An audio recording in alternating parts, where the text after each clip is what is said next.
me, mayohosko, coming to you at 60 frames per second in 4K resolution. No sugar, no filler, just real whole egg, and welcome to my channel.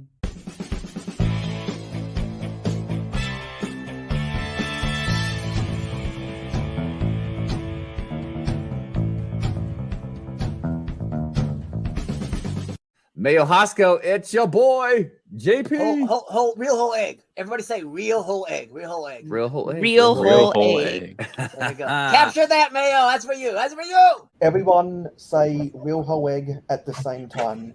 1, 2, 3. Real whole egg. Sweet. I'll cap that and then add it to the intro. That's kind of fucked up though. It's a little off-centered. Real whole egg. Eggs? Oh, our timing was off, but Do we go that's slowly okay. or fast? I think that was fine. Is that fine, or do you want us to do Yes, it because slow? I actually prefer it when people do it all out of sync because that makes it more authentic. Yeah. Everyone on the panel say it at the same time. Okay. Oh, okay. What are we saying again? Real whole egg. Whole egg. Okay. 1, 2, 3. Real Whole egg. egg. Close enough. Well, if you don't mind me saying, a little bit of no sugar, no filler, a whole lot of real whole egg coming up on these Fridays.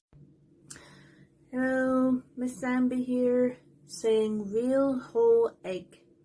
Mayohosko channel. Go check it out. Real whole egg. There we go. I don't know what else you want. Wait, why am I...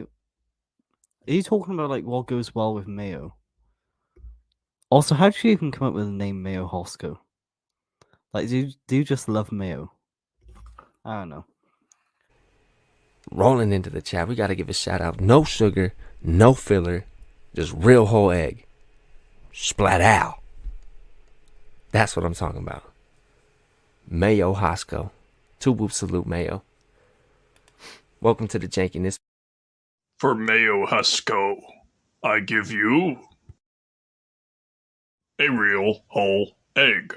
Wait, where did all these other eggs come from? What in the name of the Emperor is going on? Everyone make sure to send in your videos of saying real whole egg, and I'll add you to the intro. Thank you. Well, hello and welcome to episode 30 of Real Whole Egg. It's the dawn of a new era. We've ushered in the next generation because From Blocks to Mocks is now my co-host. So if anyone hasn't watched the previous live stream, then you might not know that. But yeah, From Blocks to Mocks is now the new co-host because we both love vintage Lego. We both have a similar mindset about Lego. We both have Lego cities that have a lot of vintage Lego in them, and we've got to build a crap ton of stuff for our cities. My city is Mayo City, and his city is Brixylvania. So, introduce yourself. Yeah, once again, From Blocks to Mocks, Richard Cranium, RC, whatever you want to call me. Glad to see you guys again. It's nice to be on here again. This is the second time in a row, so look forward to doing it more and more and more. And eventually we'll get more into the groove of this, and I feel like I've been tuned in and come on enough times that we do pretty well together as is. Yeah, and I'm just trying to get this webcam working. Not sure what's going on. This is weird. Let me just see. Either mine was freezing or... Okay, so now my webcam is working. Because I've got to move some stuff out of the way. For those who don't know, I have a new webcam. Got you. And so, on my stream. Oh, here. Johnny G. Give me 1 second there, and I'll just switch to the other camera, and he can he can see more of the city that way. Give me 1 second. So on my streams now, we're going to have the city cam. So if anything moves in my city, you'll be the first ones to see it. Indeed, indeed. So I've got to rename this cam to city cam. I'm looking to see if I've got something I can stand that on. You know what? I do. Give me 2 seconds. I'll be right back. City cam. Have that as Real Hoeg. And then my main camera, change the name. Come on, where's the tagline? This is dumb. Where is it? This is silly.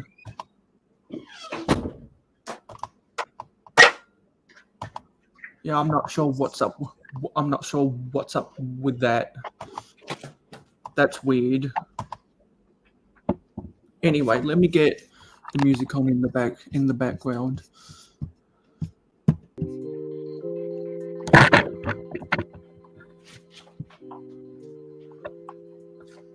Yeah, so I'm gonna move RC next to me and have the city cam at the bottom.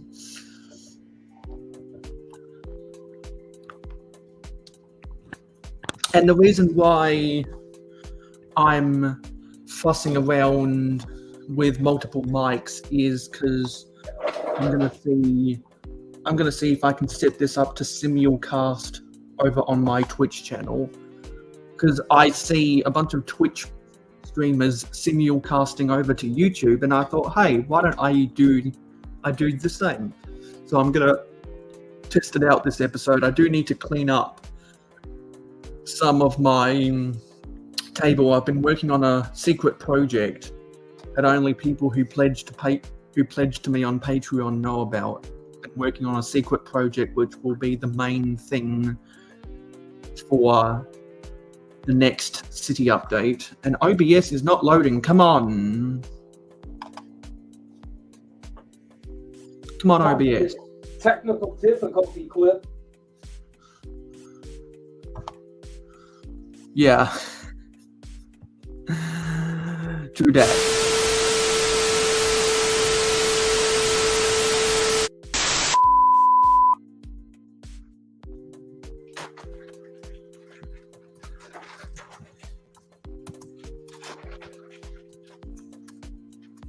So what are you working on there? Are you going to clean up some, or are you going to? Yeah, I've got to clean up. Got to clean up a lot of grey pieces. And what I want to do is see if I can create a new video capture on Twitch to capture the StreamYard.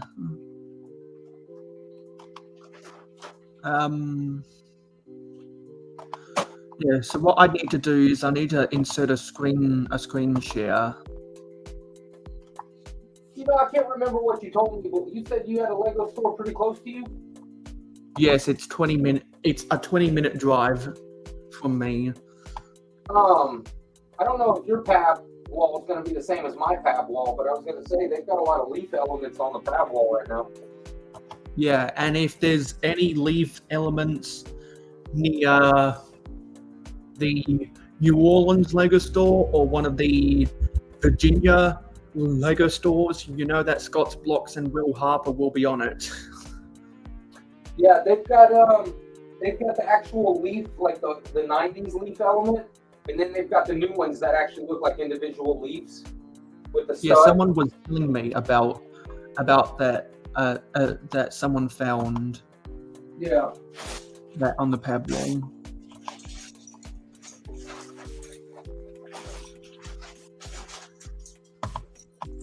OBS is being so slow. Come on! It's your internet. Ridiculous.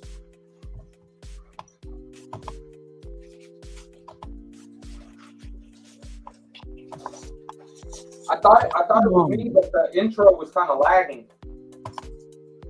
It's probably on your end. Because since you're a guest, not everything comes smoothly. Oh, okay. Okay, here we go.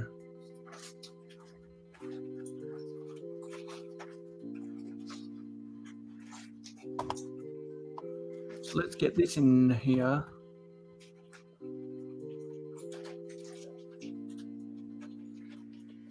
And I want to have this behind a bunch of stuff. So let's have this underneath. Come on.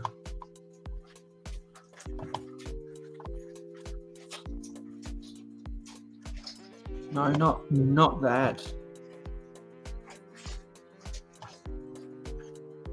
Let's turn off this.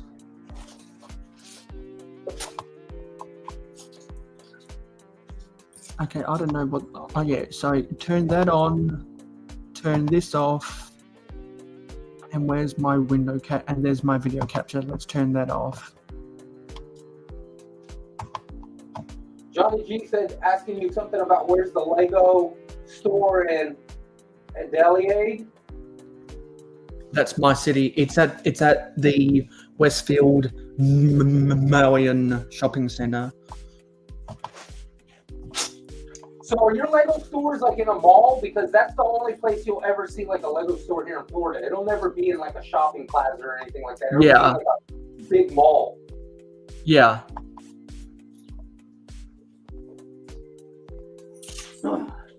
The bricks and minifigs, you guys don't have nothing like that over there, do you? No, we have other independent toy stores that don't operate on a franchise model. They're more like mom and pop setups. Yeah. Yeah. That's how I get all of my vintage base. That's how I get all of my vintage base plates.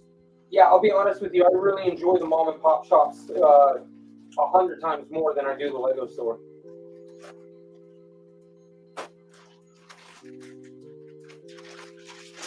They got like a pick-a-brick table at your mom and pop shops? Yes, kind of. A bunch of random parts. That's how I scored some of my soccer base bricks before. Nice. Hey, Clever Pig. What's up, buddy? Yeah, we'll get to the chat shortly. I'm just trying to set up this for simulcasting over on Twitch. I know it. And since you're busy doing that, I figure I'd just keep an eye on the chat as well. Yeah.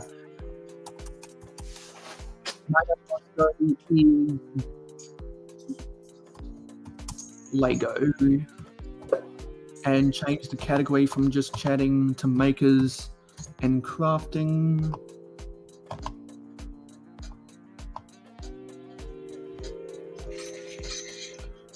And we'll get rid of some of these Minecraft hashtags.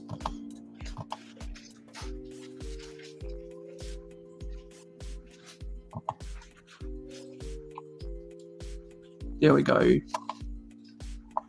We'll be done with that. And I'll just need to do some testing once we can get this simulcast working. Because I've got all the settings I need on OBS.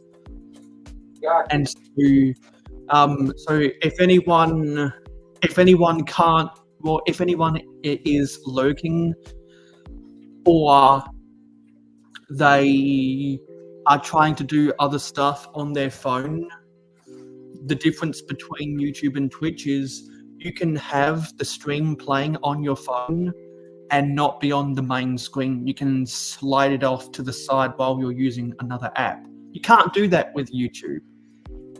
Oh, okay. If you want to watch a YouTube video from the YouTube app on a mobile device, you have to have that on the main screen. And anyway, we're simulcasting over on Twitch now. Yeah. So now what I've got to do is I've got to set it up so that I can see the Twitch comments. on the same screen. So let me go to Twitch. And there's a link in the description if anyone wants to follow me on Twitch. What I've got to do Johnny G cracks me up. is I've got to get the pop-out chat. Hey, Travis. Hey, Lego Team B. Open on my screen.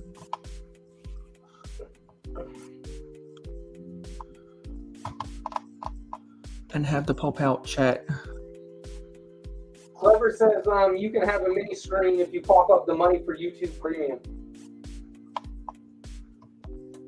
Yeah, there is stuff like that on YouTube Premium that I'm not willing to pay for.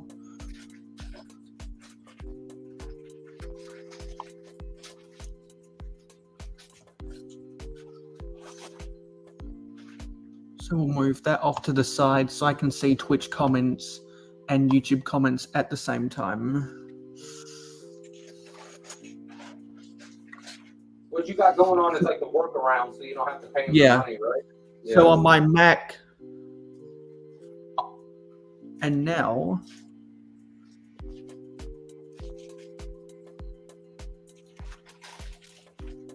so now I'm gonna see. Now I'm gonna do some testing.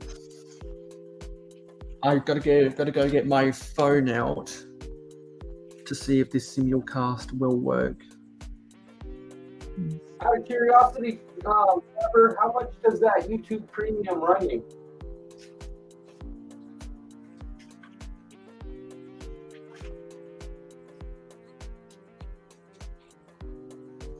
Let me mute my.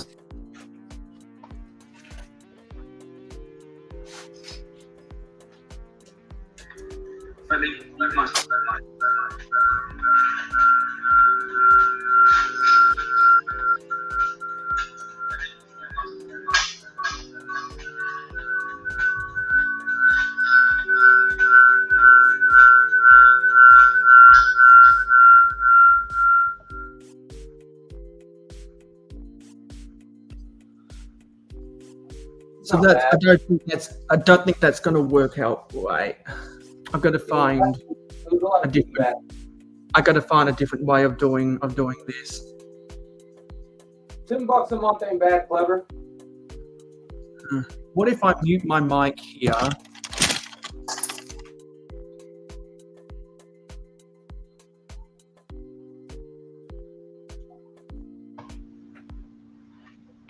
Can you hear me? Yep. Okay, so you can hear me. I'm using the mic off of my HP. Oh, okay, got you. And let's see if there's any echo. Oh, okay, got you. I haven't heard anything yet. Yeah, I'm not hearing any echo, which is a good thing. So if I do this, I can get the better quality mic out of my external mic.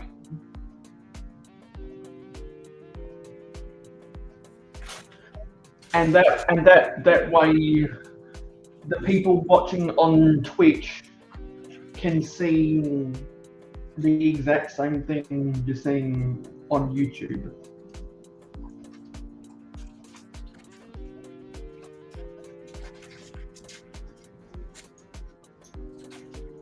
Okay, good that we got that all set up.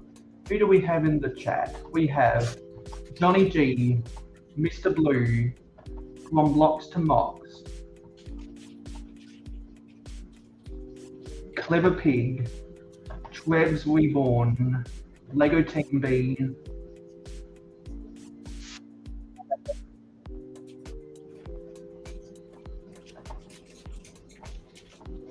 so I'm going to be I've got to group some of these pieces before we start working on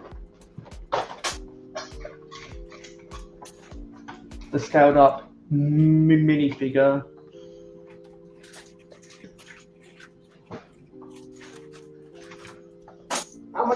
run you over there? I think I paid $80. Got you. Most, it's 70. I saw most people getting it for 60. No, yeah, it's $49.99.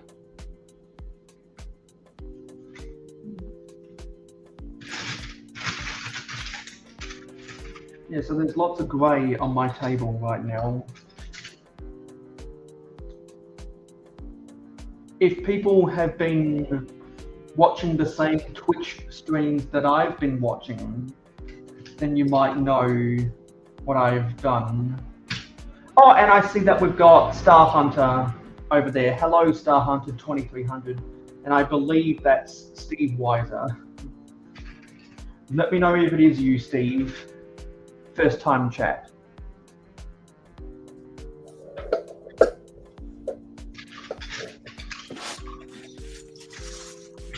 So if people feel more, yes, it is you, Steve. Good, because I recognize your Instagram handle. So we are simulcasting for the first time my YouTube and Twitch together. Johnny's asking if you got any of the Bricklink sets. No, they were gone way too fast, man.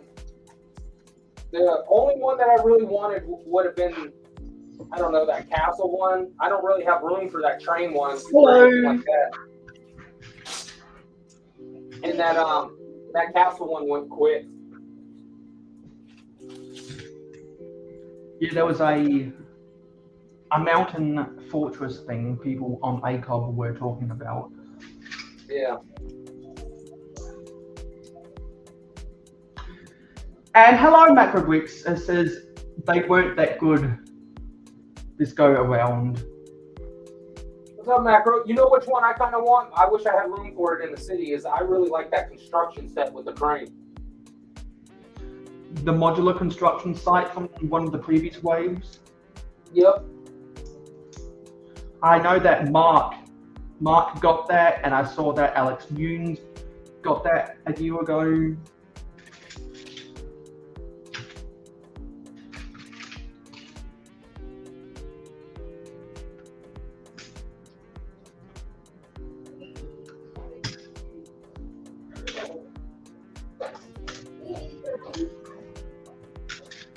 There's a lot of tiles I've got to peel off of plates. They said they sold 30,000 copies of that castle, though.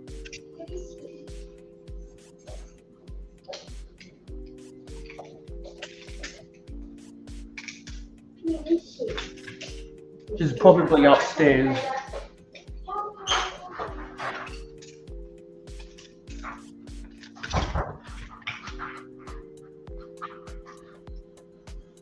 I'm not sure what's going on for you, Johnny, but I can see Macro. And Star Hunter on Twitch says, I haven't been building for a couple of weeks. I've been re-establishing contacts with estranged family members, so I haven't been home much on free time.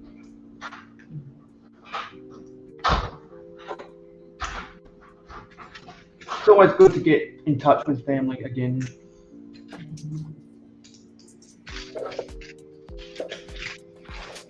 So I saw your post, Macro. Were those new Bat Lords, or were those are the old Bat Lords, right? Yeah, those look like the original Basil and the Bat Lord, because it had the really chunky torso printing. Yeah, and then I didn't see that new axe, so I'm pretty sure. Yeah, exactly. He said the two older ones for sure. Yeah. Those are the good ones. And Basil the Bat Lord is Buttchop's favorite figure. They are cool. Johnny G. Yeah, no, I got a couple of Fright Night sets. I'm going to incorporate into the castle side, and I got quite a few of those Bat Lords, those new ones. And then I got probably 6 or 7 of the old ones, and I've got the witch too. So with all these grey pieces on the table, I'll start taking a guesses of what I'm doing right now, and also just a reminder, the secret word has still not been guessed. Well, I see what parts you have out there. Is it? Am I allowed to guess what you're doing? Yeah, anyone out there can guess. All right. Well, I see. Knowing what parts you have out there, I can see you're doing something with the bugle. Are you resizing the bugle? Yes, exactly. Okay. Are you making it smaller? Are you making it taller, or what you doing? I'm just doing some cosmetic and structural changes. And so, yeah, because that's what I was telling people on Twitch, that I'm rebuilding it, and I'm still not sure the direction of how I want to rebuild it. There's a lot of things still up in the air, so we'll have to wait until the next city update to reveal what I end up doing. And those who pledge to me on Patreon will see the evolution of those changes. And Star Hunter on Twitch asks, thoughts on the new medieval market square? I'll say that it is worth the hype. It's just as good as I could have imagined. Every time I look at people sharing the pictures, I see something new. I like that they kept the thatched roof detail of the 90th anniversary castle. Does anyone else have any thoughts about it? Yeah, no, I think it's a good looking set. It's I will be, so I don't know if it was a Lion's Night Castle that kind of did it to me or whatever, but I was expecting something a little more. But I mean, I guess at the $230 mark, it's probably right on cue. But it is a cool set. I like how they didn't put the goat from the Series 25 minifigs in there. It's a different goat altogether. So at least, you know, when you buy that set, you get, you know, kind of like an exclusive goat, which I know a lot of people will buy it probably just for that. Yeah, if it had the goat in it, I think a lot of people might have been up in arms for whatever reason. The one thing that I kind of wish that they did a Wolfpack fig in there, and they gave it the same hoodie or hood or whatever you want to say as like the goat hoarder, and it's that newer hood. I wish they would have made a new hood that was kind of original to the original Wolfpack. You know what I mean? Yeah, because I didn't even know until yesterday it includes a neoclassic Wolfpack. Yeah, it comes with the Wolfpack torso, but the figure itself is not much like the original Wolfpacks. Well, let's be honest. Most of the neoclassic versions of the figures are hit or miss. Yeah. Because, like, the Dragon Master from the Magistos GWP was a downgrade, but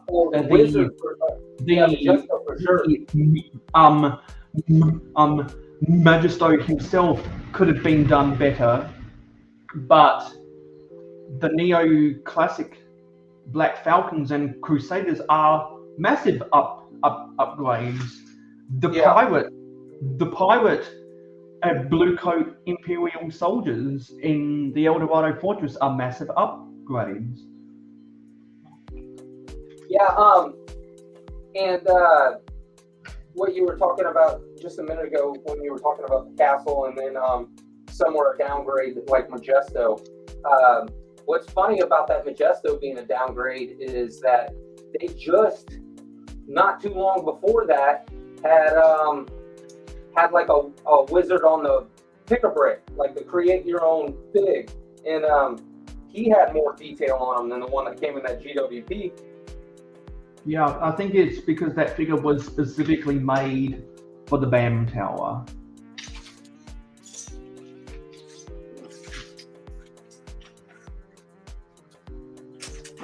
And with those BAM tower figs, normally they make them slightly more detailed than regular stuff just to get you to buy from the BAM tower.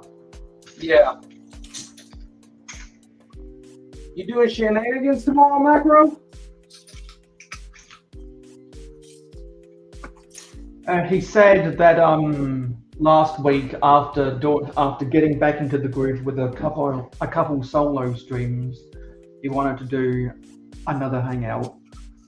Yeah. And the reason why his live streams, why his last two streams are shorter than normal, is because he has a new hot tub routine. Yeah.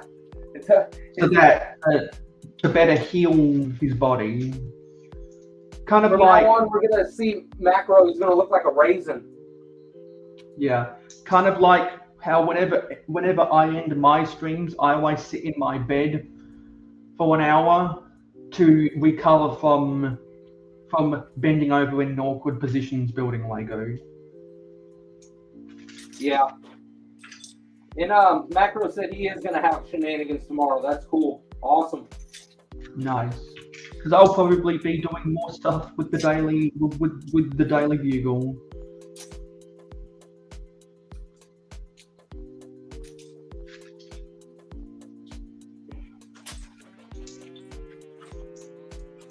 I'm just not sure what I wanna. Like I have a basic idea of what I want to do with the architecture, just not sure what I want to do with the cosmetics. Once I get the cosmetics right, I'll get out a behind the scenes image of the interior for the pledges on Patreon. Yeah. Because I've got I think 14 days. No, sorry. I think I've got 11 days to get this done before I have to film the next city update. Oh, okay. So I've got plenty of time, and I've already done the bulk of the work. And actually, Yeah, I was gonna say, I'm pretty sure you get that done in 14 days. yeah. And actually, let me go get something.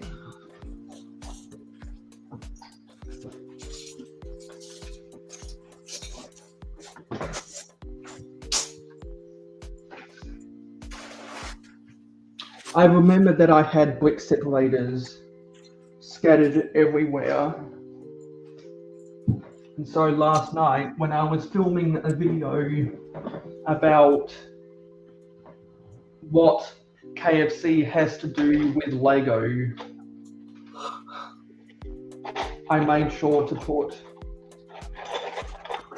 all of my brick separators back into a KFC bucket. Because it's sturdy and it can hold every brick separator I could possibly ever need.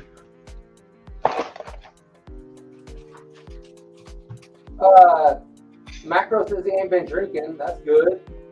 Johnny G says he's if you want to meet up, he can meet you in March. He's gonna be around. In March? I'm not. Well, we'll have to make plans about that then. Because I only go to the Lego store when there's good pieces on the pad wall. So never. Well, they had good pieces at the pad wall in Melbourne. I got some cash registers and the new boxes. Oh yeah, no. Sometimes they do. I'm not gonna lie. I've gotten some good pieces off there before. And now that now that there are stores in our country selling the boxes, hopefully they come over to my city and I can buy basic bricks.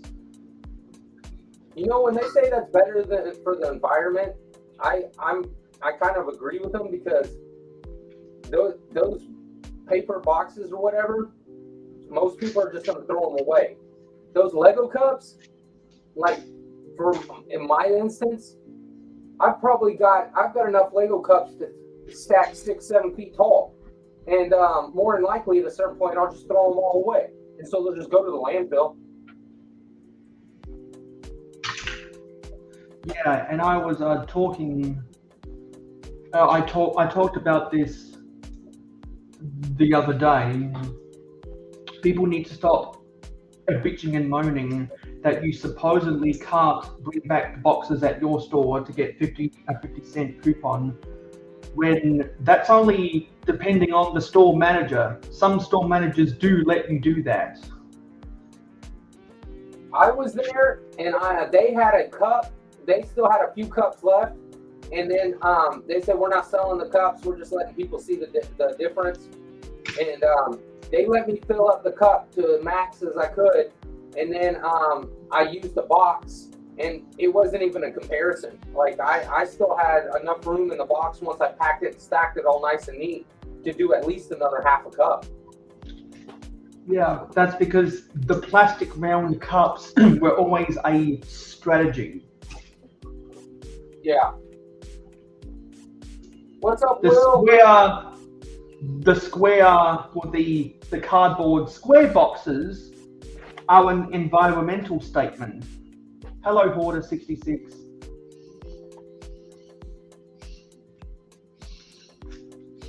Lego sacrificed a minuscule amount of profit for bettering the environment, which is good for the environment, and it's good for the customer. Yeah, well, I mean, paper is a biodegradable material. I don't understand why they're not using that to begin with. And now Steve's over here on the YouTube side.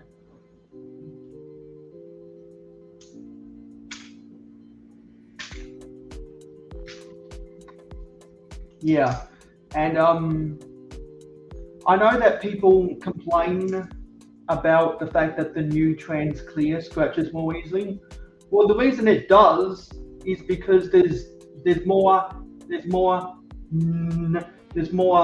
natural chemicals in it rather than synthetic chemicals, and eventually they'll figure out the right chemical bond so that it doesn't scratch.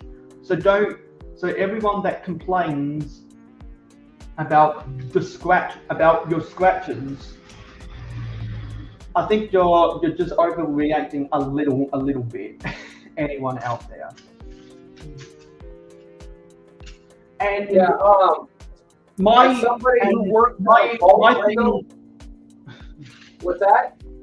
Yeah, my thing with the scratches is it's only viewable up close. If you've got a big massive skyscraper that no one's going to get within 1 foot of viewing distance, shut the hell up. Yeah, no, it's, like I said, I get a lot of my Lego at a bulk, yard sale, Facebook, Craigslist buys, and so on.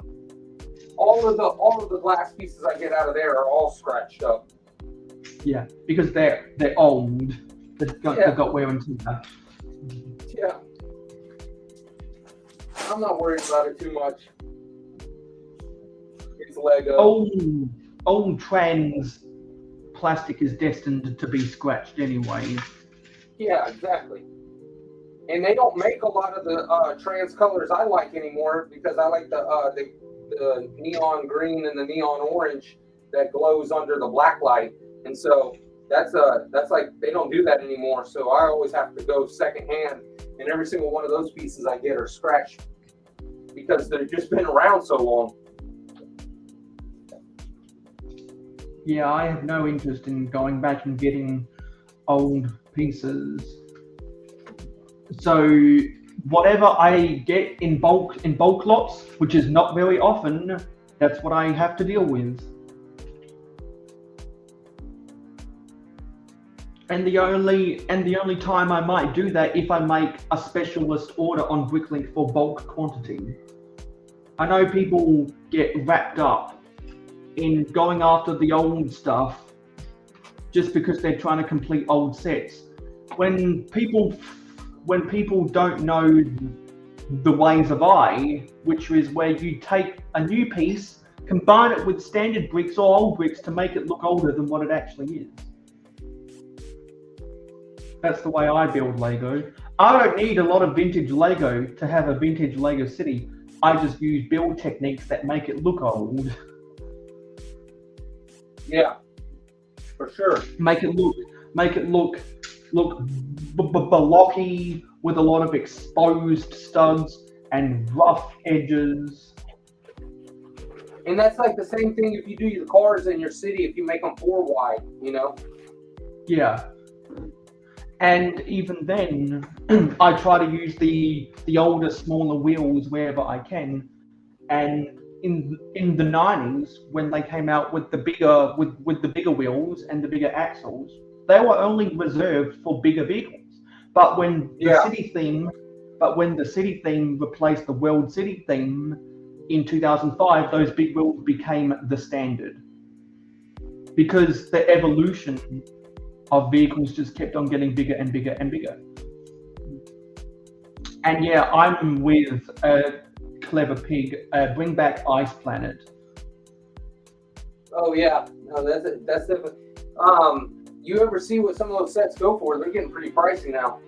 Yeah, all of those sets go for a lot because Macro Bricks and I, when we went to the bricks and minifigures at Brick World Chicago, he bought a Unitron set and an Exploring set. They were medium-sized sets, but I knew I was never going to be able to buy a medium M-Tron set or a medium Blacktron 2 set, which they were selling at the bricks and minifigures, because really the only vintage space sets I can afford is the small stuff. I'm not prepared to drop more than $50 on just a single spaceship.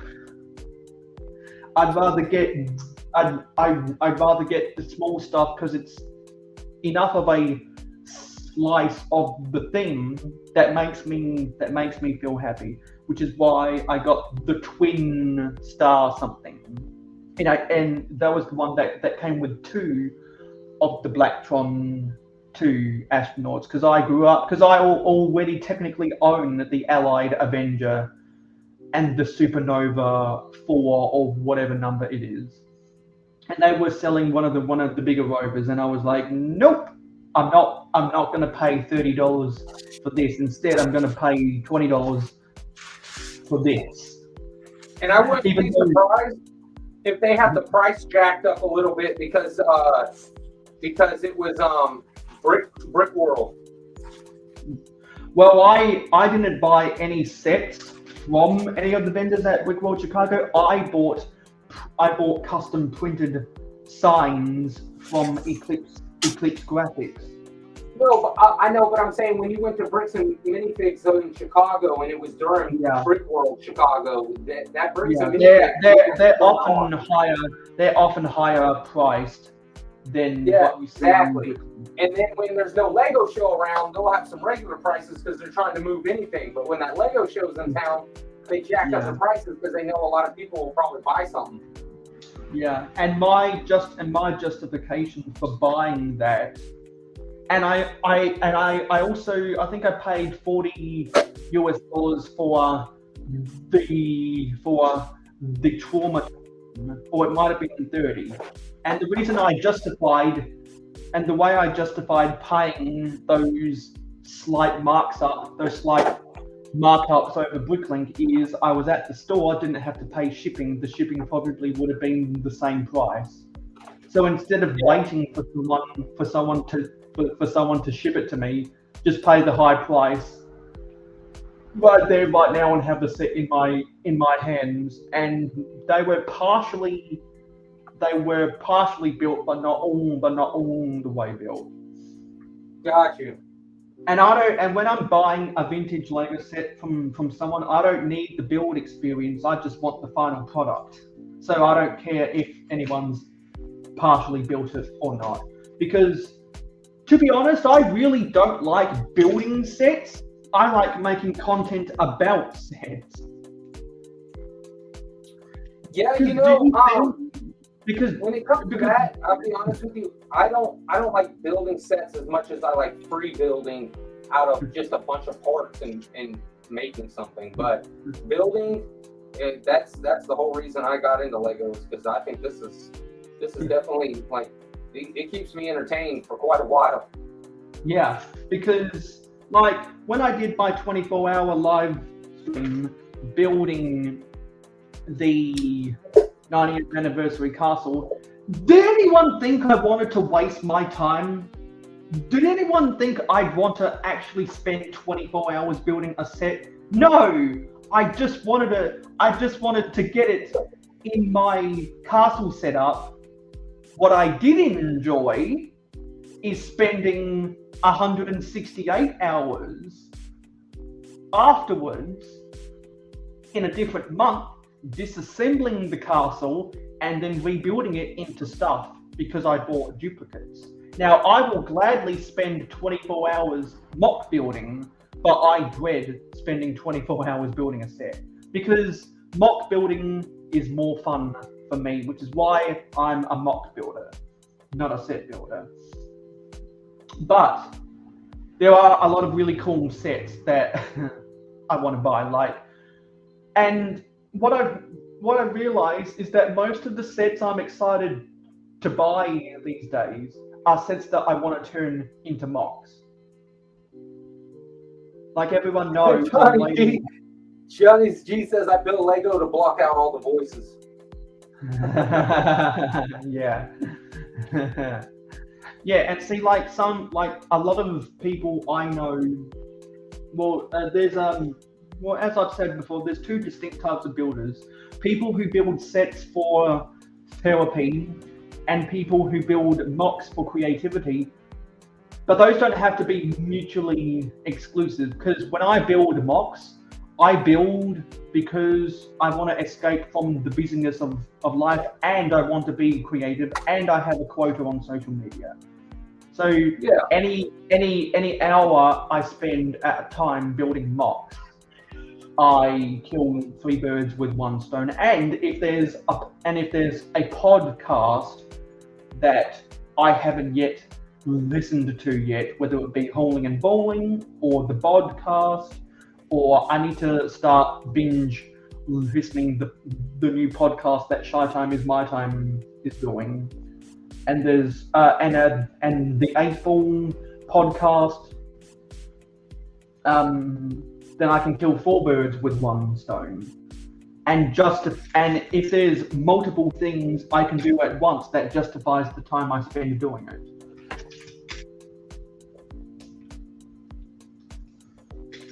There you go. Because I'm gonna be honest. I build sets for a quota. I build mocks for fun. Yeah. Yeah, no, if I build a set, it's because I generally just want to add it to the city and like put it into the city, like for example, the bugle and stuff like that.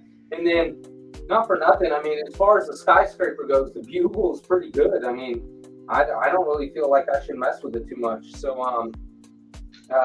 I build sets like that, and I don't really mind doing that. But some of these other sets that are just monotonous and tedious, like that was one that was kind of like that. I'll tell you, what other one was kind of like that? It was just real repetitive. The Orient Express was pretty repetitive. Yeah, anyone that built the Orient Express on my train stream, which was Scott's Blocks, Macro Bricks, and Country Bricks build trays know how repetitive that is. Yeah, no, that's why, like, I'll be honest, whenever I'm building a mock or whenever I'm building a landscape and I'm trying to figure it out, it's just pretty much like I'm just figuring it out and I'm going and I'm like, oh, does that look good? And I take it down, and I do it different. I'll be like, oh, that looks better. I'll do it that way. I do it this way. Then I just figure out my builds like kind of the way I want them to look. And then when I'm doing that instruction stuff, I'm just hurrying, trying to get to the next step, next step, next step, next step. Yeah, I'm kind of with Johnny. He says I need 10,000 pounds of 90s bulk if I'm going to mark. I've got the barrier to entry for a lot of people for building mocks is they have a lot of sets, they just don't have a lot of bulk. And you see, that's what I started with, just a whole lot of bulk, and then started going crazy. I started my collection with some of the disassembled sets that I inherited from my brother, which was namely some Lego Town sets, but primarily the smaller. But was primarily Electron 2 sets and Ice Planet sets. And then my parents gave me bulk bins of vintage Lego, and that's how I got the Fabuland figures in my collection. Was I inherited that from my brother, and for years I've had no use for those Fabuland figures, so I fielded calls about if anyone wanted to trade, and then Contra let me know that he's trying to collect Fabuland figures, and so we figured out a trade, and that's how I have more of the Muppets in my collection now. I finally have Kermit. I finally have Kermit the Frog and Miss Piggy. I also now have Fuzzy Bear and the green skin scientist. And I also got Oakley Dokley. Ned from The Simpsons. And I've always wanted the Ned Flanders CMF because he has the red toolbox like Benny from the Lego Movie. Oh, okay. I'm actually looking at the western part of the Lego Movie right now because I got a bunch of browns and tans over here, and I'm trying to figure out how I'm going to do this mountain. But I know that they usually stay like one color at the bottom, and then they have like rows of sediment, like lines of sediment, where it's been different layers throughout the hundreds of years. So you're looking at the Lego Movie to see the colors and the textures that they did for their rock formations. Yeah, exactly. I'm just looking up images right now, but yeah, that's exactly what I'm doing. Yeah, because those rock formations from the movie might be good inspiration for the backdrop behind your vintage stuff, behind your Western stuff. Yeah, exactly. And before it's all said and done, I'll have a mountain on the western side, pretty much, just like there's a mountain on the pirate side, and then the castle, and then the main city, and it'll all meet together. But then on the top of the mountain, where I'll have like caves and everything like that, I'm gonna have the Western Indians and stuff like that, and then you'll have the bandits and the cavalry, and then the sheriff and stuff down at the bottom, and then I'll also do like a train. I'll do like a train looking like it's going through tunnel to tunnel, but it'll just pretty much go to nowhere. But it just looks like it's going through a tunnel in the mountain. And I'm thinking about even on the train tracks there, if I don't do a Western train, I may do the Time Twisters train. Oh, nice. They're like a portal, almost like they're just time traveling through the Western side. Yeah. So I'm gonna assume that you don't own the Constitution train chase from Lone Ranger. No, I do not. And if you with the Western stuff in your city, is that on the Western side of your room? That's a really good question. Because if I was ever to build a something that looked like the sheriff's lockup that had the little jail where you could stick the bar of dynamite inside to push the spring to bust open the door, I would put that in the most western part of my city, which, with the way that our house is positioned, the most western point in my city is the back left corner. Hey, Glico. I'm actually seeing. I'm seeing if my phone has a compass on it right now. Yeah, I got the compass app on my phone for that same reason. And like, if I was ever to build something, well, and that's why I have the pirates. Well, I have the beach and the pirates on the eastern side of my city, because if I ever wanted to set up something with the Imperials that was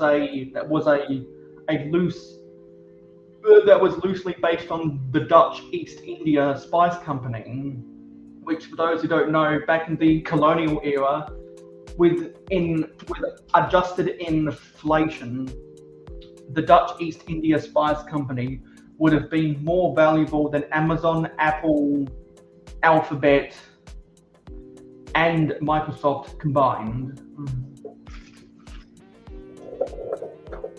So it kind of depends on how you point the phone, but I'm gonna say the Western's actually in the northeast corner.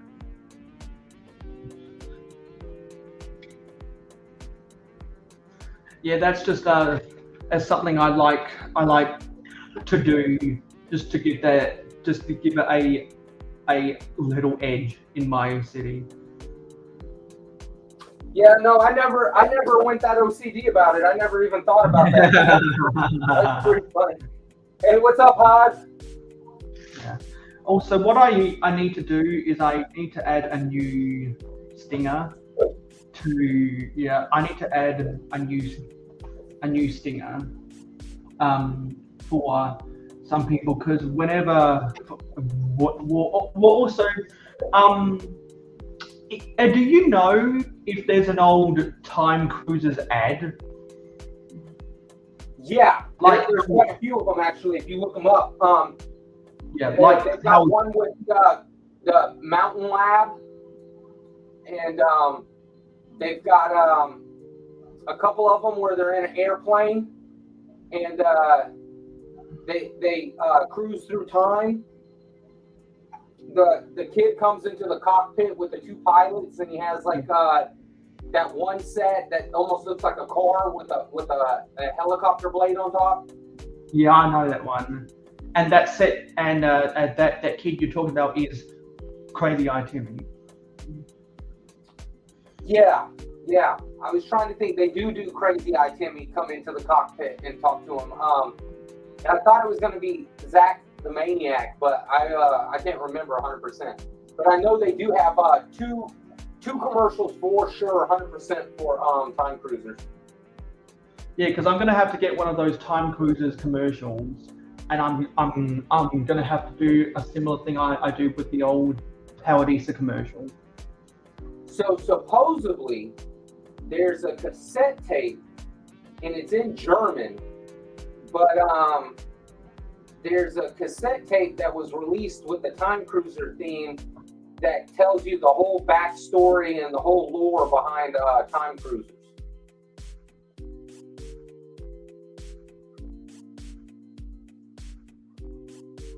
like a whole story with it.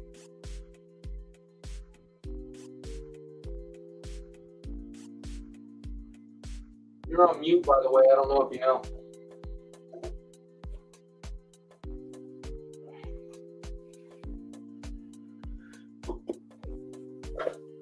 Yeah, I'm just trying to fix something. No, you're good. And I'm gonna share this. Let's get this shoot. I just blow smoke and make them buzz off. Buzz, buzz, buzz, retorted Duck.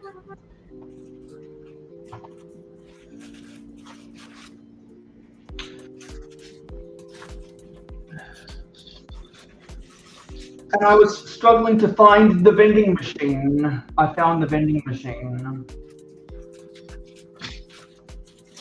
Did you make that, or was that part of that? Was part of the? Yeah, that was part of the set.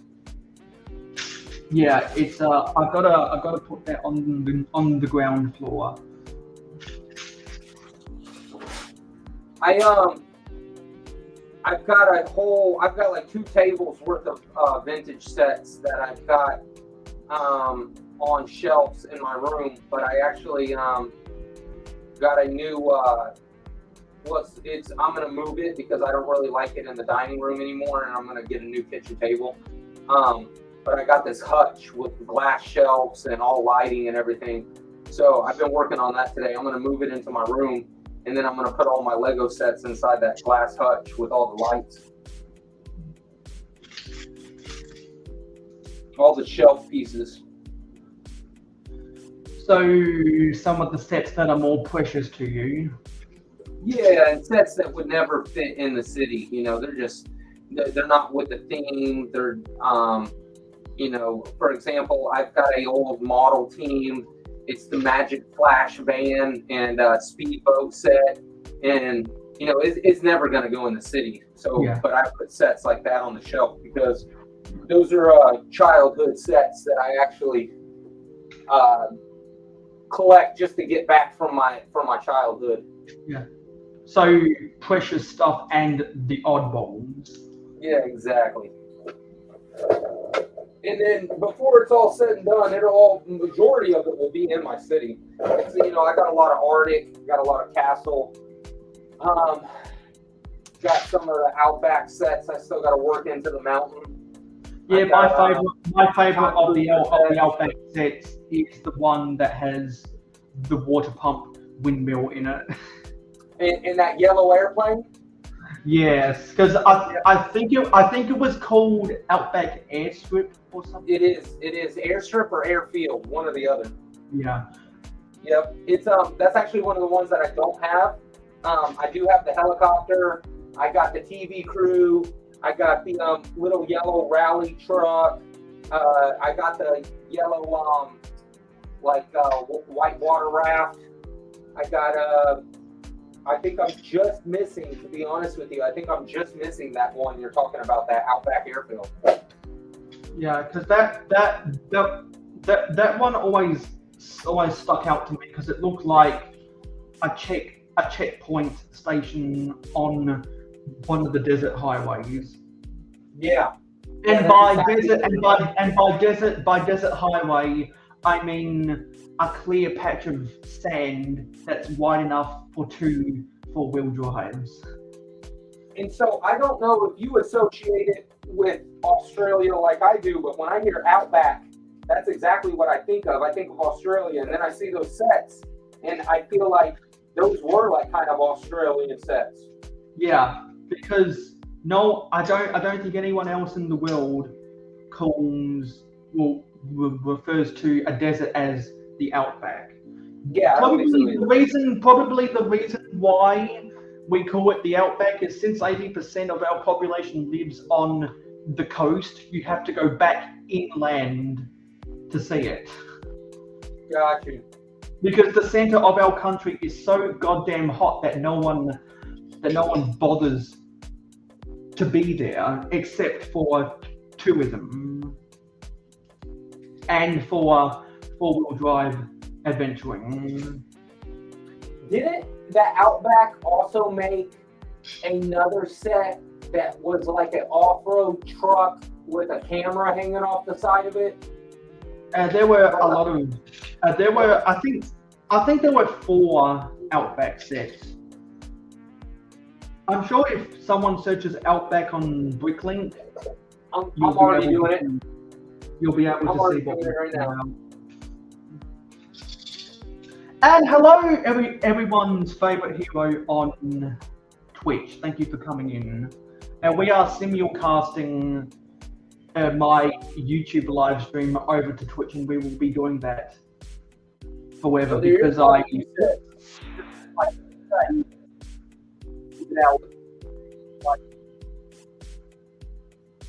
and hello, the cow, who is the Brickable Cow, says, "Moo, I see Mayo has a new co-toast. Is that right?" Yes. Because we did the formal announcement that from Blocks to Mox is my new co-host on a random Thursday stream for me, which was after the Clicking Cliff Jungle stream, because I just wanted I had some extra StreamYard hours left, and I thought, yeah, why not do an introduction to do the rundown? And so, we have a lot of nice stuff planned. This was just kind of breaking it in, just kind of talking about what we're doing right now. But we've got plenty of more action left. No, sorry, not left. We've got plenty of action coming soon. We're gonna. I'm going to continue doing my segment. Oh, someone's coming home.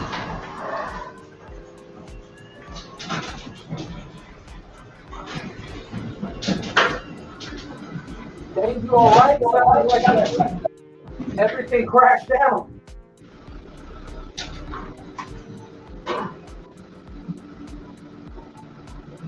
Move, cow.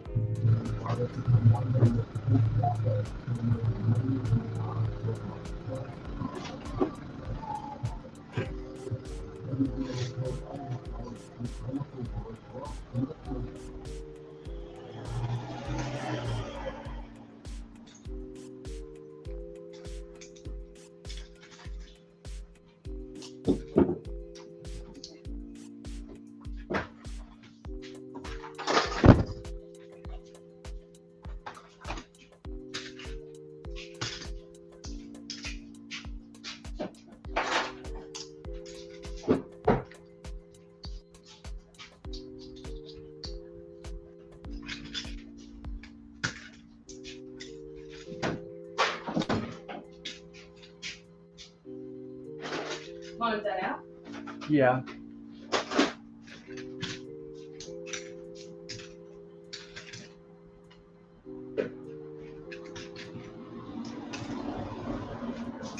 What is that one? That's what that one is. That's the one with the plane. I got that box somewhere too.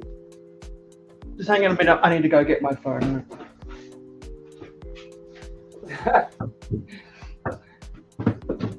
What's up, Cal? I see you.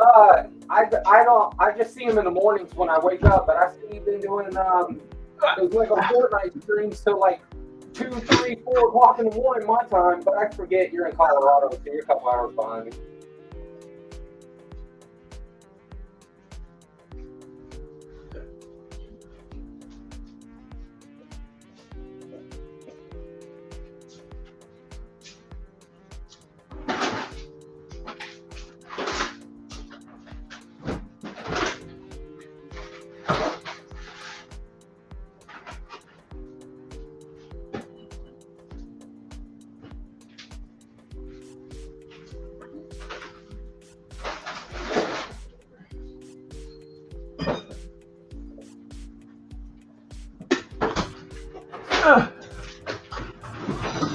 Yeah, I love that Lego Fortnite.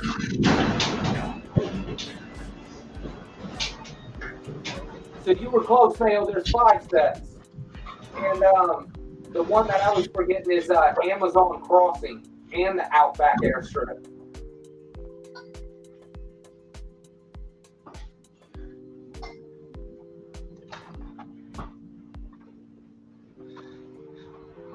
Yeah, so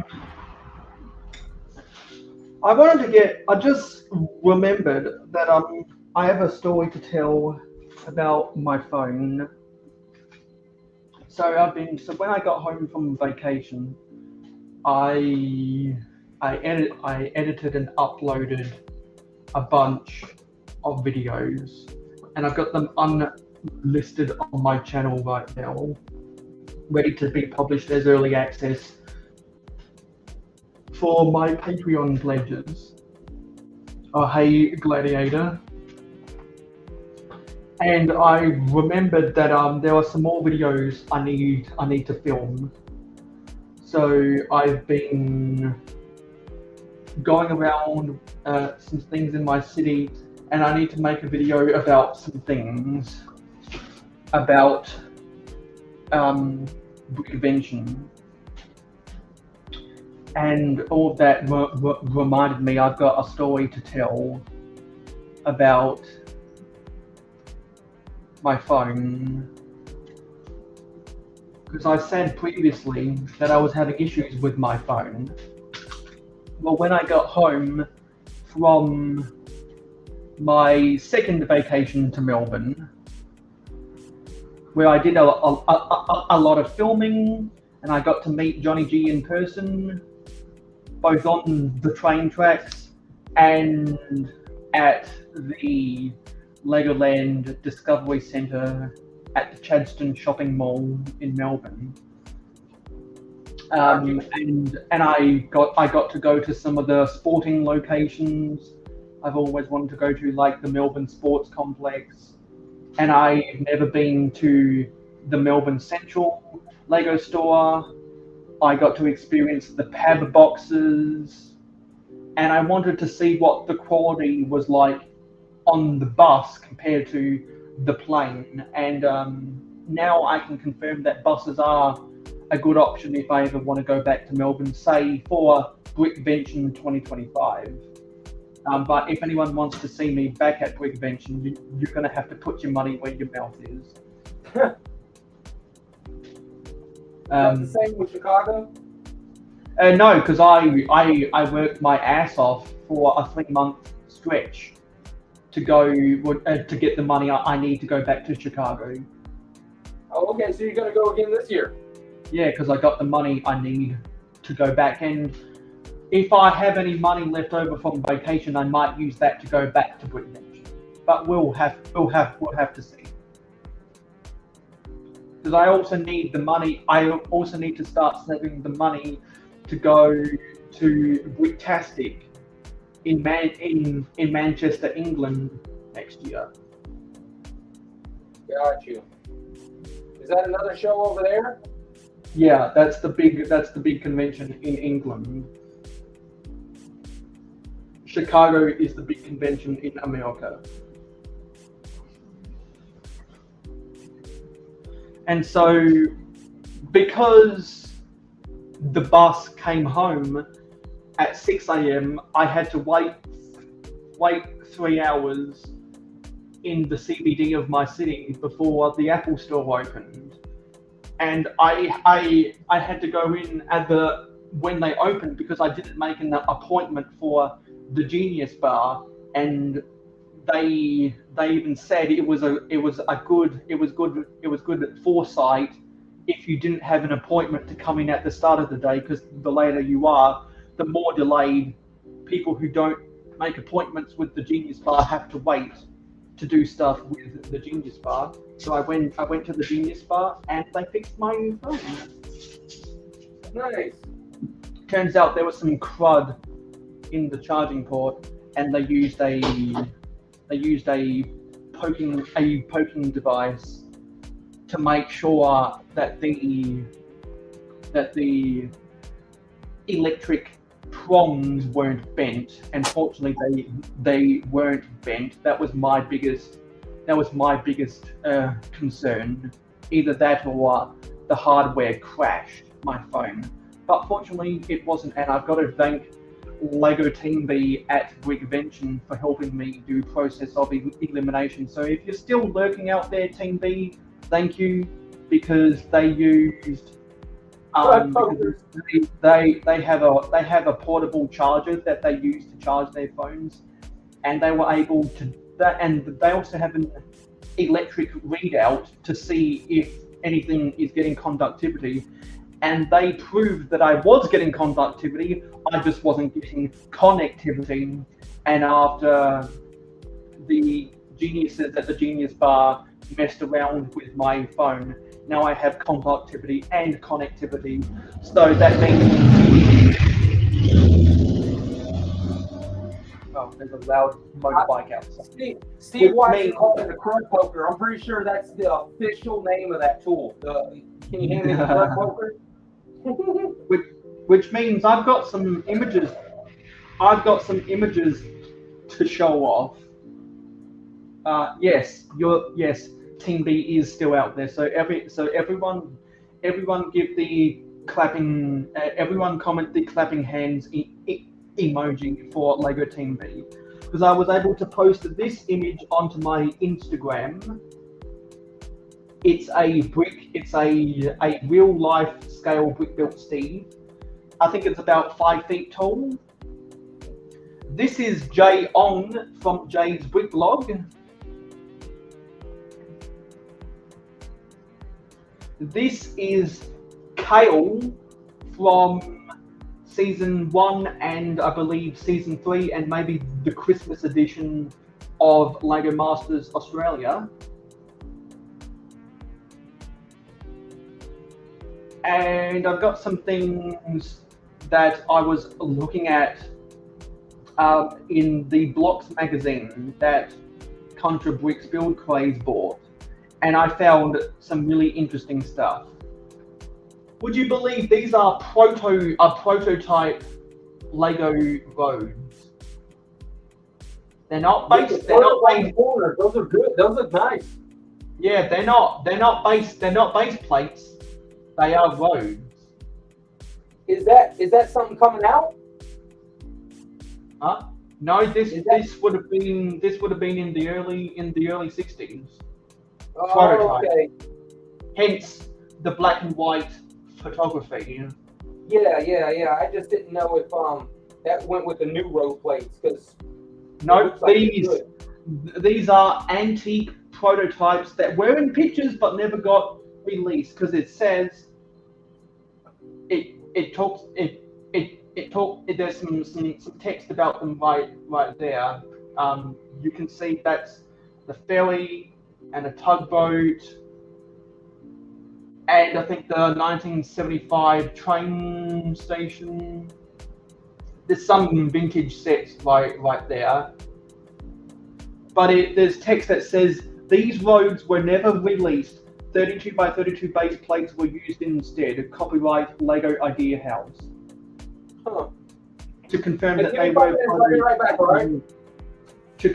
they were prototypes. You hear me, Mayo? Yeah. Yeah, give me 2 minutes. I'll be right back. Yeah, I'll get to those when he comes back. Yeah, so my phone's fixed, and I've got another story about my phone that I'll tell on episode 31 of Real Whole Egg. So you'll have to come back next week to hear the next story about my phone. It's pretty embarrassing. But I was up all last night editing some train vlogs and some sports vlogs for my train and my sports channel. So that immediately when I got home from my second vacation to Melbourne, I edited my Brickvention vlog, and when I was in the process of uploading that, I edited together the vlog I did with Johnny G. And so I've got to batch record a lot of videos to get me through autumn break at university.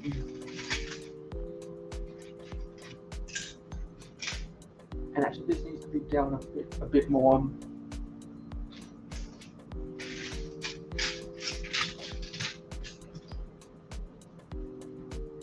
So I'm not sure what I'm going to use. I'm not sure what I'm going to use these red ladders for now.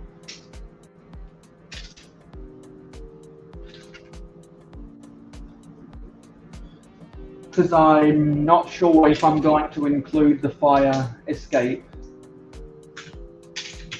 Not sure how I'd want to include the fire escape.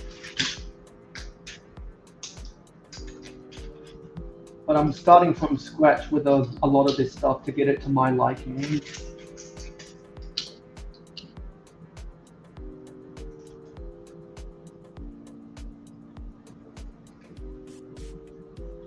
And anyone out there who needs to purchase tickets to enter the giveaway,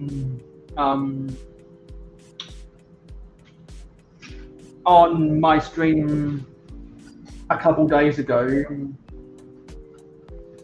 I figured out that the only way the robot will confirm your purchase is if you put the amount of tickets you want to buy after you type the exclamation "buy ticket."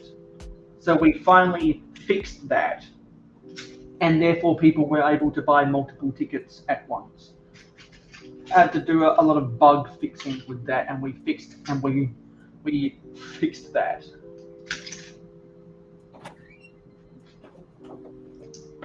And we'll be giving away my sig fig and a collectible minifigure on my birthday stream. Because we'll be building the Indiana Jones sets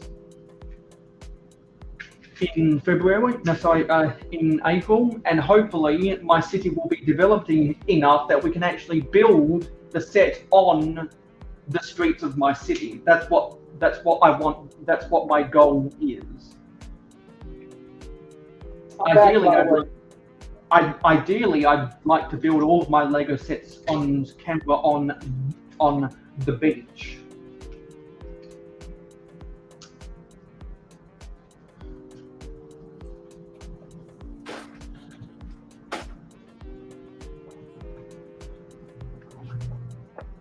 Yes, so let's go back to these photos.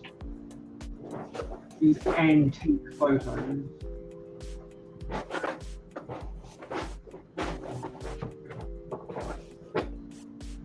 Yeah. We last left off at this image. Oh, the text says these pieces were designed to offer more customization. And that's what the original, well, that's what the prototype roads from the 60s were like, but then to standardize with the base plates they were doing with the sets, they just decided to make the road base plates that we all know and love. And then elsewhere, there was this guy, I think he was a set designer of Lego Town and Lego Trains. He has a bunch of unreleased sets on his shelf that he still has the prototypes for. And that's a bunch of those sets? Yeah, and I'm pretty sure a bunch of this guy's set design ideas were to salvage them so that they weren't a waste of time and development, were included in some of the idea books. I'm pretty sure most of anything that didn't include electronics in the ideas books were rejected sets. Got you. So Steve if I says he's gonna have to call it soon. He had to close out Twitch. Yeah, because Steve's bedtime is a lot earlier than most people on a Friday. I'm trying to pick out something. Yeah, I'm pretty sure this building right here, if I can get this right, pretty sure that building right there is a grocery store. and that grocery store was featured in the number 6000 idea book.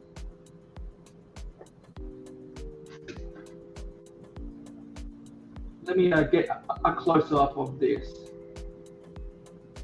Yeah, here's a closer up. Oh, okay. Yeah, you can see it now. All the trucks and everything. Yeah, there's and if I come down here, there's a lot of rejected designs for Lego branded Lego lorries and box vans. You see all that? Different shapes of them all, different lengths, different wheels. Those are all prototypes. And above that is a yellow bus with a white roof. That's a prototype. And there's a couple different designs of Shell fuel tankers. Those are prototypes.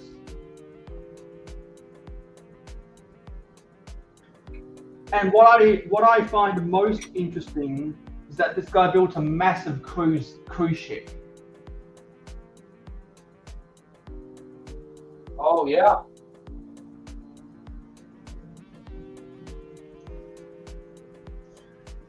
Go ahead. Just trying to pick out anything else. Yes, and then this is the last image. Those are some more prototypes. Trying to pick out if there's anything interesting. That's quite the shelf setup of prototypes. Those, if you look at the back there, that looks like some different prototypes for tow trucks. With the two yellow tow cranes. Yeah. Anything else? Anything else that stands out? It looks like there were some prototype forklifts down there.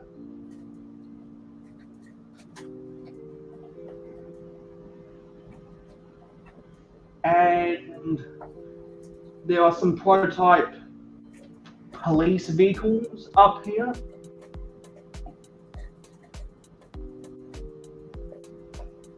But there's some actual sets. So this looks like a prototype raceway grid lane paddock. It mustn't have been a worthy enough design compared to the Victory Lap Raceway that came out in 1988. This looks like a weird service station prototype that probably wasn't as good of that probably didn't meet the design standard that the big rig truck stop did.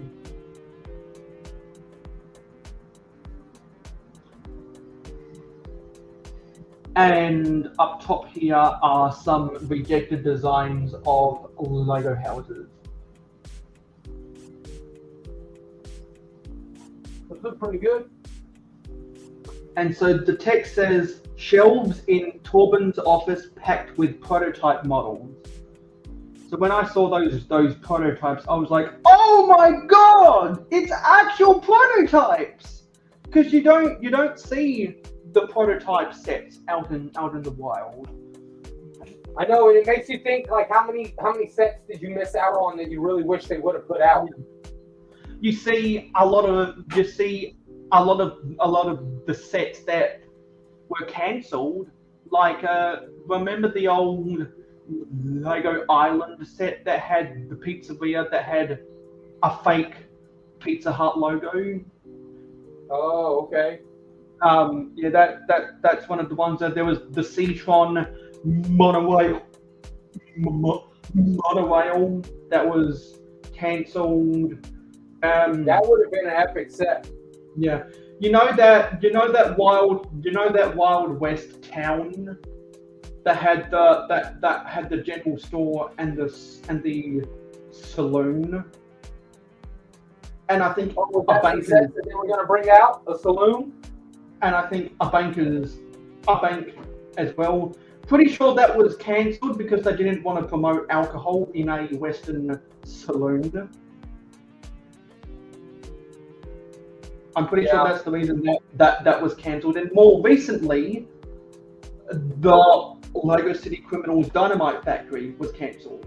And the Osprey was cancelled at the same time. All right, Steve. We'll see you later, buddy. Good night, Steve. Yeah, so I don't see a lot of that out in the open, those prototypes. We see plenty of cancelled sets, but not too many rejected or prototype sets.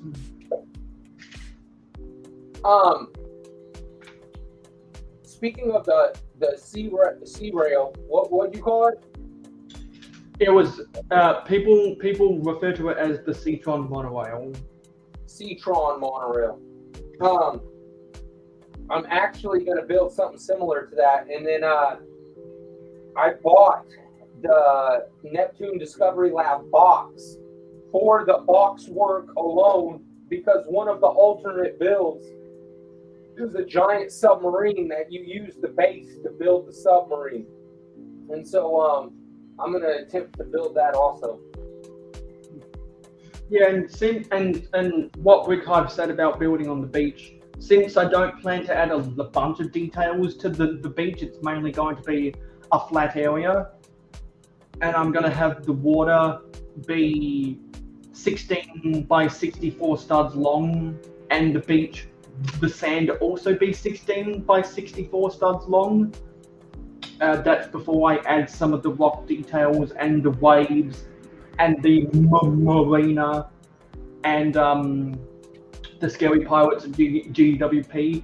I will have a decent amount of flat area to build small and medium-sized mocks on the beach, and I think that'll be a good backdrop for my live streams, so that I can build stuff in the city without having to use the separate webcam to look at the city, because as you can see from the city cam, it's a mess. And as we agreed on Lego Head Productions AZ, with the way I want to structure my streams going forward, you'll come in for the second act.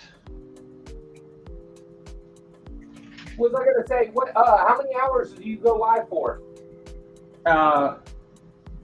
3 or 4, depending on if Hive does his Hive streams. All right. Well, you've been live 1 hour and 33 minutes now. So, whatever you want to do, buddy.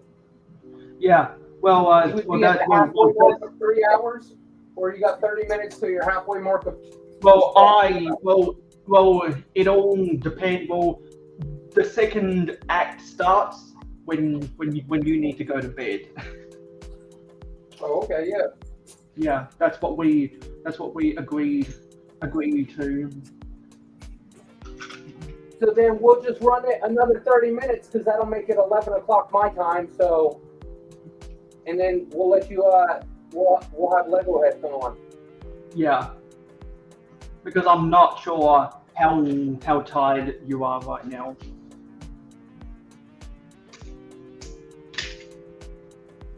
I got family in town and they leave tomorrow morning, so yeah, I probably shouldn't stay up too late. Yeah, so situations like that is when the second act starts earlier. Yeah. It fluctuates from episode to episode. I don't mind Lego Head. You asked I mean it's Mayo's call. I don't mind at all. Yeah. It is. JDP Build, what's up, buddy?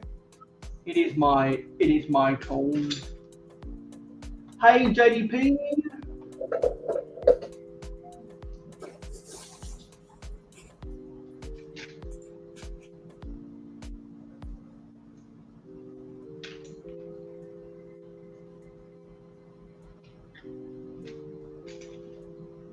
And so when I end this stream, I've got to develop a new strategy for social media because I've got to create new graphics for Instagram stories. Yeah. And what I want to do is from now on, whenever I do the posts about we're live in 12 hours, I've got to edit a square post for that from now on because I want to have the thumbnail for our streams and I want to have room for alternate imagery underneath. So I'm gonna have to plan for that. And also, what's your favorite song? What's my favorite what? What's your favorite song? Song? Yeah, what's your favorite song? Oh man, that's a tough one, buddy. I like so much different type of music. I like a lot of classic rock. I like some new rock. I like alternative. I like old. I like soul music, like Rick James, or not Rick James. I'm sorry. Dang it! Why am I drawing a blank for this guy right now?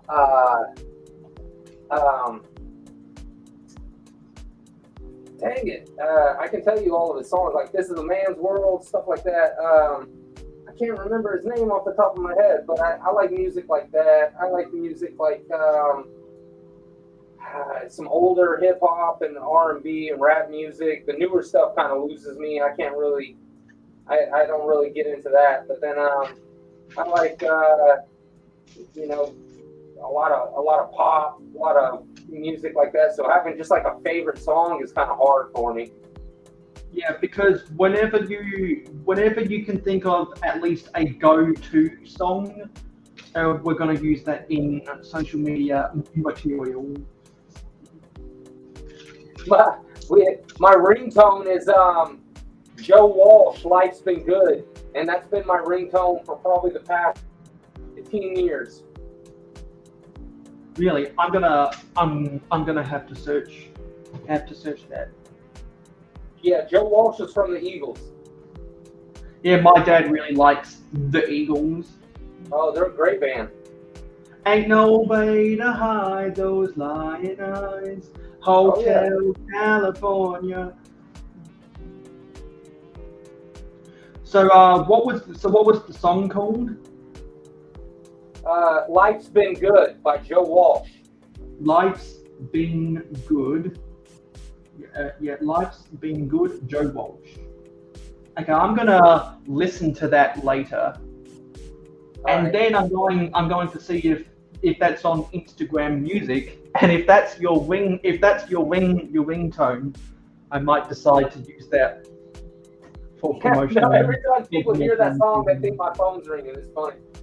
Yeah. Because I always like to theme my music. Someone's calling me on Discord. JDP Bill says can't stay long. I'm at work. Just wanted to stop by and say hey. Well, we appreciate it, buddy.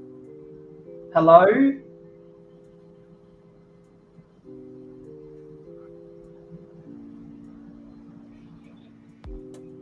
I'm telling you, if you don't let me on, I swear I'm gonna. Swear you're gonna what?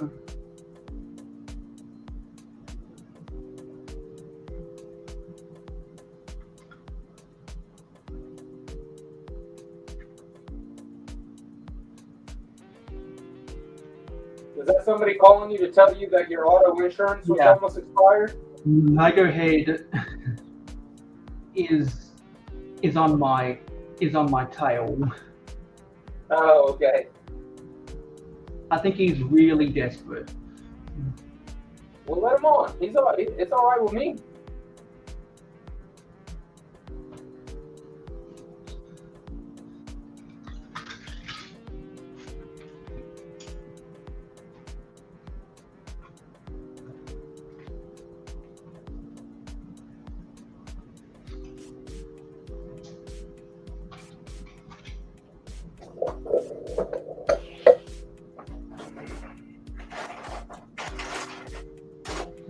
Do you know who Mr. Information is?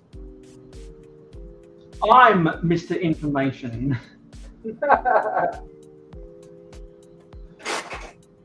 I know I all got him the in Lego information. City not too long ago. I know all the information.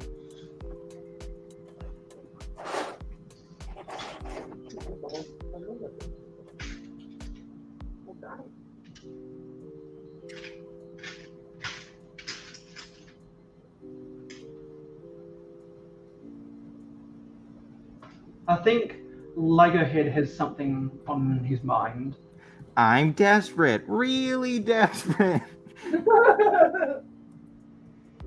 But, oh, see, look, we got Johnny G saying swank. We already got them on. We're training them. We're doing it. When I first joined, I saw from Blocks to Mox, like I saw him look up and say, "Hey, Lego Head." I was like, wait, how did he do that? And then I saw the TV screen. I was like, that's sick. Oh, yeah. I appreciate it. That is someday, like I was just looking at like Elgato stuff, and I saw there's like a teleprompt thing for live streams where you can have it like show your chat or like whatever you want in front of your camera, and that's kind of what that reminded me of. I thought that was neat. Yeah, it's pretty cool because like whenever I'm over here on this side, I don't know if you can see me up more. There you go. I'm kind of like in this corner, tucked up back over here, actually back this way, and I've got my laptop so I can see everything going on there. Or if I want to, if I'm anywhere else in the room, I just look at the TV up there and I can see what's going on the laptop. Yeah, exactly. Oh wait, so it has your laptop screen. I thought you were just like on YouTube on the TV. Oh yeah, no, I got an HDMI cable that runs from the laptop to that TV over there. Oh neat. Wow. Yeah, so I can see everything that's going on if I step away from the computer or whatever. Oh wow, neat. I also noticed the Lego Movie logo and the Super Secret Police dropship. One of my life goals, one of my dreams was to see somebody actually build the Lego Movie logo in real life, and that fulfills it right there. I need to go get my laptop charger. I actually got that build. There's a guy who gave it up for free on Bricklink, and he just puts the instructions on YouTube. So if you just go to YouTube, you can see it's like a slow video that shows you how to build it piece by piece. Oh, neat. Wait, it comes with a part sheet and everything. So as long as you got the parts, you can put it together. Wait. Oh, I gotta bookmark this.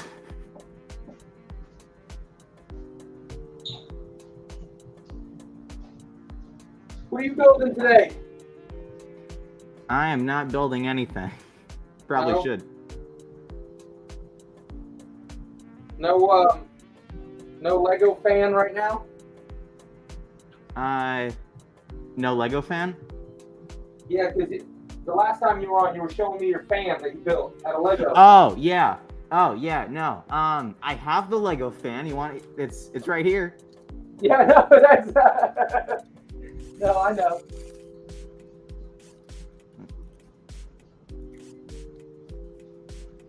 What motor did you use for that? I used the stock M motor power functions. Okay, got you.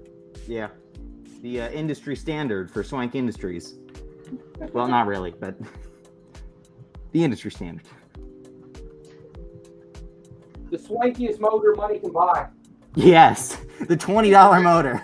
It's not even a buggy motor, which is the swankiest motor money can buy. Which actually, if you want a Swank Industries insider, hold on. I got my secret bin of secret parts. My no Swank Industries talk. Oh, Johnny G, we're gonna be talking about it. I was trying to think of some saying there, but the only one I could think of sounded kind of weird. So, what is?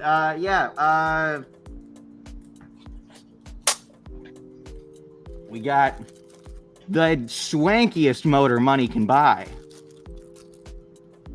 Oh, there you go. There it is. This Which thing. one is that? It's called the buggy motor. It's from like the 90s to the early 2000s. Huh. Yeah. That's cool. I've never seen that one before. Yeah, I didn't know it existed until like however many years ago. Yeah, it's the fastest motor they've ever made and one of the strongest too. Oh, was that the power of the Technic cars? Yeah, it was in the racing buggies. Yeah, I think I know what that was from. That's cool because they Yeah. used to have a motor setup that you could do to turn some of the Technic cars into remote control cars. Yeah, because they had remote controls with them, I believe. That's pretty cool. Speaking of cool stuff from the 90s, 2000s, that was during my dark ages for sure. And I just recently found out that there was another Lego movie that was out before called Clutch Powers? Yeah, Clutch Powers was a direct-to-video movie in 2010. He was in Lego Ninjago.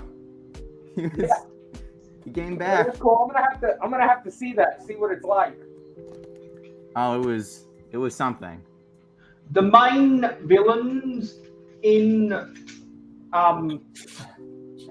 Clutch Powers was the rock monsters and lava monsters from Power Miners. Yeah, that's what I saw. They said it was it played off of almost all themes. Like all themes were played through the movie. All the themes at that time. Yeah. Because I don't think there were any Mars missions in that. Because there was space stuff. Yeah. Because Mars mission was retired, but there would have been space. But there would have been space police stuff. Yeah, there was some space something in there, that's for sure. I'm not sure what it was. And there wouldn't have been Alien Conquest because Alien Conquest came out the next year. Oh, it was Space Police. Yeah, because Space Police came out in 2009. And Space Police 3 specifically came out in 2009 because Space Police 1 was 1989 and Space Police 2 was 1992. Yeah, what Space Police was it with the green? The black and green? Yeah, wasn't that the black, green, red, and grey was the Space Police 2, and so the Space Police 1 had had the blue, black, and trans red. The main ship from the first one was the Galactic Enforcer. The main ship from the second one was the Galactic Mediator, and I think the third one was also called Galactic Enforcer. Got you. Because Jane Briggs did a comparison between all three of those like 10 years ago. Oh, the difference between all three Space Police sets? Yeah, the difference between all the big ships. Got you. Hey, give me 1 second. I'm gonna grab this Lego set real quick. I'll be right back. So what's Scott the Was doing right now? He made his Wii U video part 2, and he gave an in-depth review, in-depth enough review. Then again, there's no in-depth enough review for this of Lego City Undercover, which was all I've ever needed. Yeah, and that was something. He said it was a fine game, which I've heard him say that before, but still. And that was something. And then he almost talked about the Lego Movie video game, but he didn't. That was very unfortunate. Oh, I'm back. The Lego video game? The Lego Movie video game, which is one of the best Lego games ever created. You know what? I have that. Exactly. Yeah. See, it's great. Yeah. You know what one I also have that I've been playing recently? I haven't played it in probably like a month or two, but I played it not too long ago, and I actually kind of liked it. Was Lego Worlds? Yeah, I that's the next game I have to get into, because right now I'm trying to 100% the Lego Movie 2 video game, and then I'm gonna go and 100% the Lego Worlds. if there is anything to 100%, because I never really got into that. I never liked it, because I thought it was just kind of convoluted. Like, I don't know. I thought there was like it was like why I could just play Minecraft, which is so much more intuitive. Yeah, which is what I'm going to be playing on Twitch after I'm done with Lego. Yeah, so you guys like Minecraft over that Lego Worlds game? Yes, Well, I prefer Minecraft over any game that Lego's ever done. Even going back to the classics like Lego Island, Lego Loco, and the different chess games. So go ahead, Lego Head. Oh no, it's fine. You can say what you were gonna say. Arizona and Florida. No, I was just gonna say the Lego Worlds I thought was cool just because you could get like actual Lego minifigures and like it's got all the different minifigures you can build, like castle. You can kind of do all the different themes that you want. Yeah, see, that's neat. Like I got the, what is it? There was like a classic space. There was a classic space world in the game. Which I mean, that was neat. But then there were like these creepy spider things, and I hate spiders. So what is it? Yeah, I think that's cool. But it was like I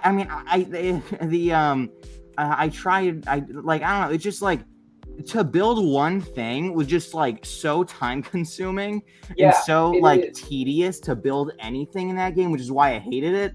Like I would play it from time to time years ago, but I haven't played it in forever. But it is a game I own, so I have to 100% it. So after I finish the Lego Movie 2 video game, it's onto that one. And I didn't even like the Lego Movie 2 video game. But now I'm starting to like it more. So I'm hoping. So maybe it'll be the same with Lego Worlds. Maybe I'll start to like it. What game are you complaining? What game are you complaining about? The Lego Movie 2 video game, because so I've been on my quest to 100% every game that I own. And some of the games that were on the list, not like I 100% a lot more before this, but once I got to the Lego Ninjago video game, I was like, oh, here's where things go downhill, because I never liked the Lego Ninjago game. I never like all my Lego Switch games except for Lego Star Wars. I just never really got into, because I thought they were all bad. So I had.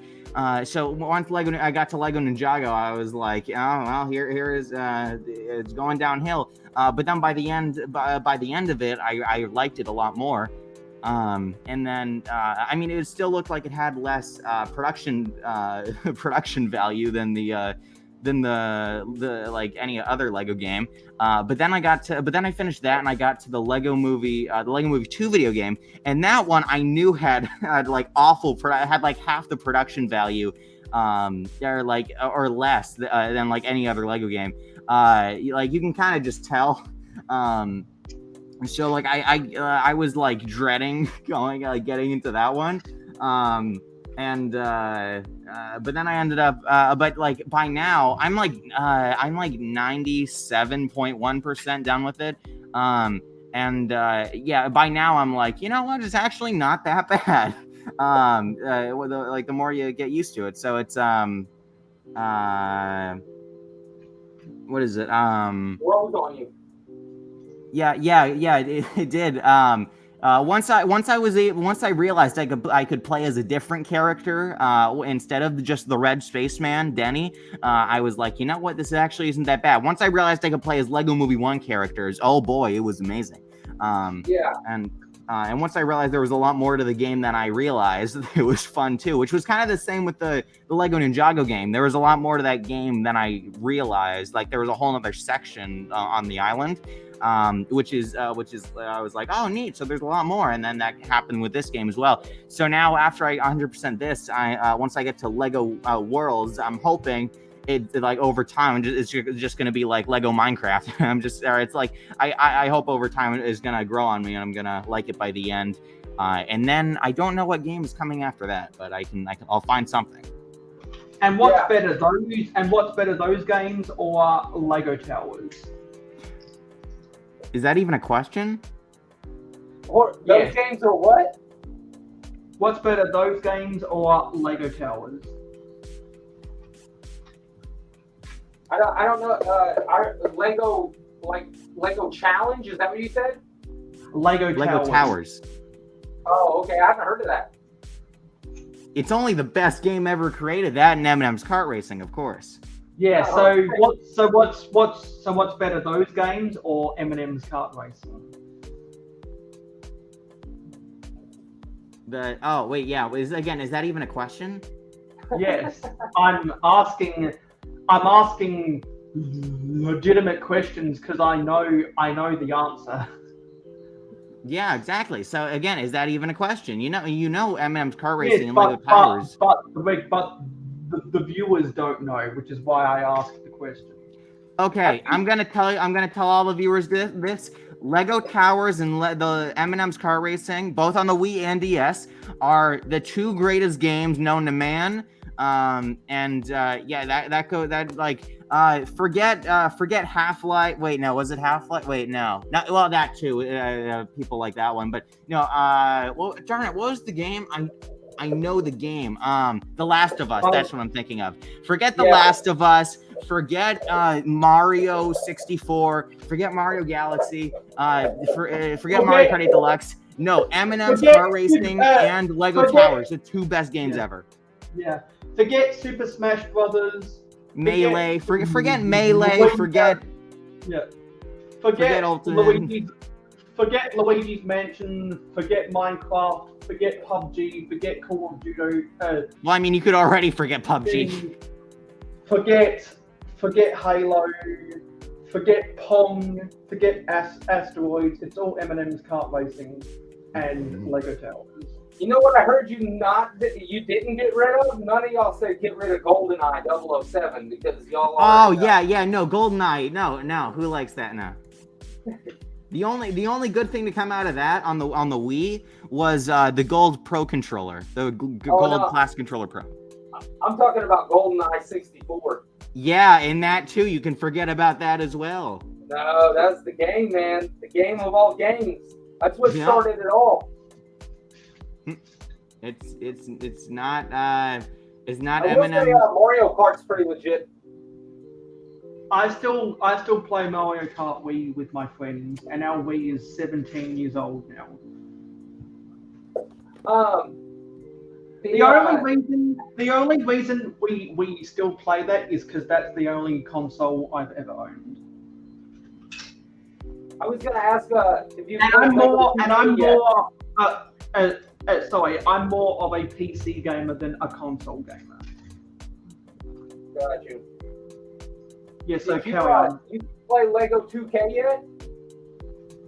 No, but I've seen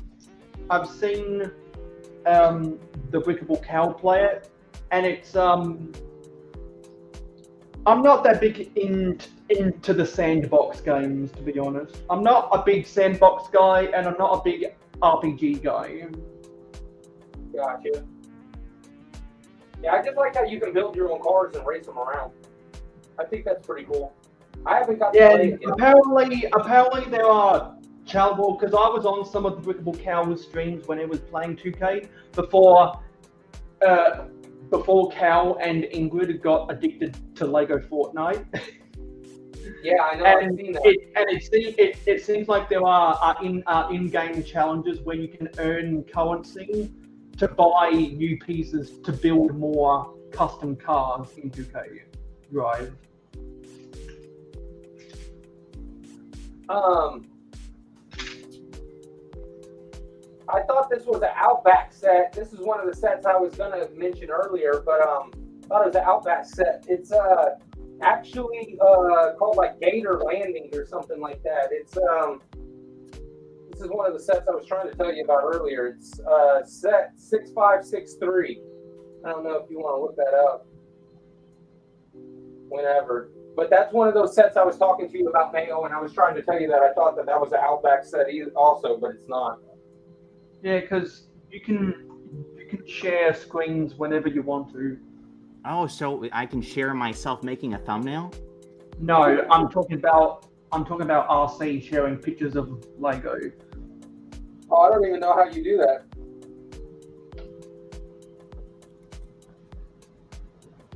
You're getting way too advanced for me.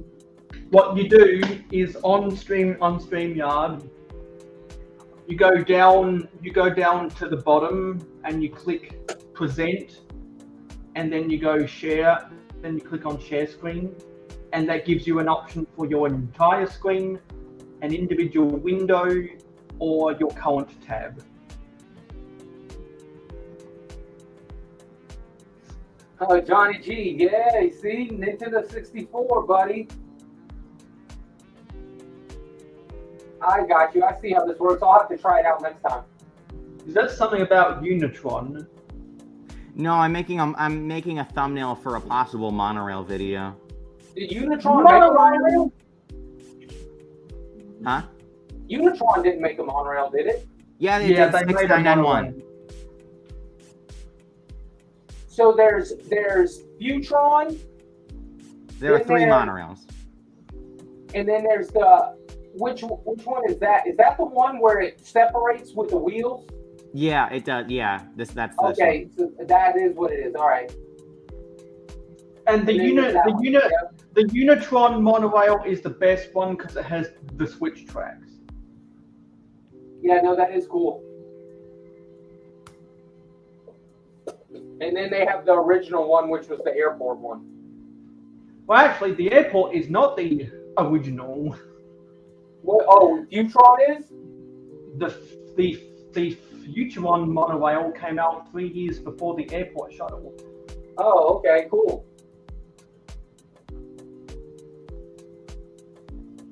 It's just that the only reason people like the monorail is because of the airport shuttle. But if you see a bunch of the classic space exhibitors at LEGO conventions, they've got the Futron monorail going around because the Futron monorail came out 1 year after the discontinuation of classic space. That's one thing I really wish they'd figure out how to bring back. I tell you right now, it would sell like unbelievable. Yeah, I mean, this video is actually going to be titled "What Happened to Lego Monorails." Oh, that's funny. Yeah, and yeah, because I'm pretty sure I heard back in the day, like, it was some like the tracks were made by a different company, so they had the third party. Yeah, so like they couldn't, which was, and then with like the fiber optics and micromotor, the coolest things ever. They were too expensive apparently, so they couldn't make those either. It's like there's so much cool stuff that they could be doing, but no. And Lego lost money on every set with the fiber optics that were sold. And there was the micro, but like they could make a micromotor. Like, that's all I want is just a motor that's this big. Well, that's what I was talking to with a couple of people on another live stream, is that I've seen where people are able to 3D print monorail track now from their house. So yeah, now the technology is so far advanced that honestly, Lego could easily bring back monorail and it wouldn't even be that big of a deal, especially since they've got people 3D printing them out of their home. Lego could easily, they've got the capacity, they've got the buildings, they've got the know-how to mass produce all that. And so I don't know why they don't, because I honestly think it would be one of the sets that really start selling. Because all the train fans would really be into it. Yeah. There's one. Sorry, I don't know why. Sorry, pushback, but yeah. No, I mean, Lego's stupid, so they're not gonna do it.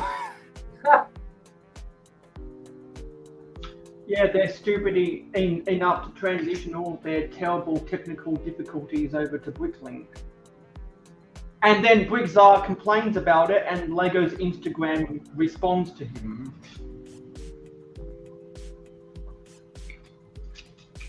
Did they give the same explanation that they give as a goat? We don't have the mold. No, they say we're going to be back online soon. It's all just corporate speak. Yeah, wait, what did they say they didn't have the mold for? They said for the longest time that Lego couldn't make the goat anymore because they lost the mold or got rid of the mold. Ah. And that was the reasoning behind not having the goat anymore when everybody, it was a known thing in the Lego community that everybody wanted that goat to the point where people were paying $100 per goat. And then they finally brought it back. And so everybody knows that was just a bunch of nonsense Lego was saying because cheap Chinese knockoffs were making the goat and it was identical to the Lego goat, but Lego just wasn't making it. And it wasn't because they didn't have a mold, it was just because they didn't want to, apparently. Well, no, they did. No, what they did is they didn't want to pay to store the mold anymore. But they could have easily brought it back. You see how they did it. And so I don't think they destroyed the mold. I think they just couldn't find the mold. Yeah, but I mean, because they moved it around. They moved it around so many times.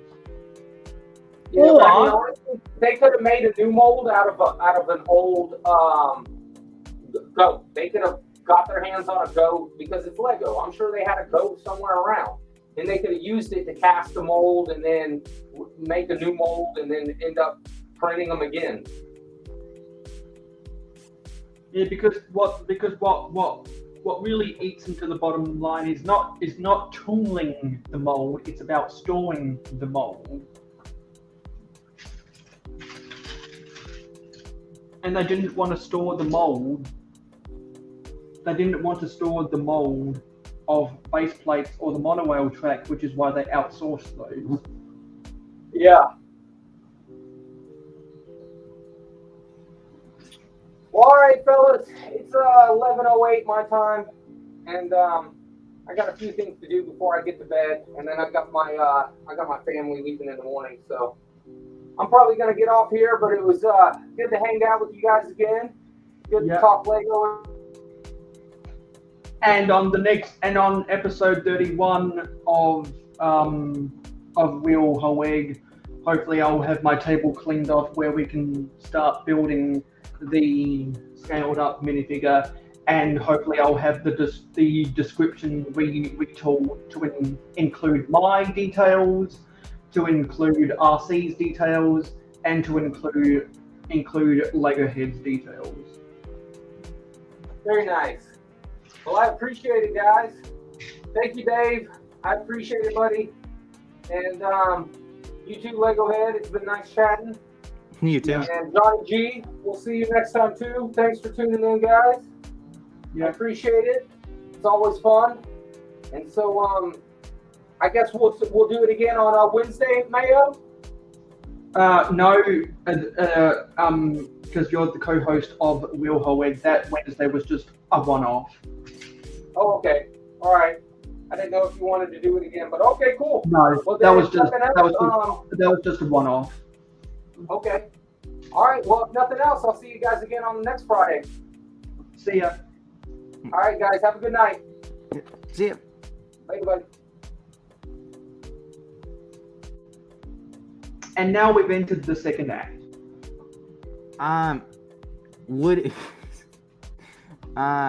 What if I said, what if theoretically I said I didn't feel like staying on the whole time?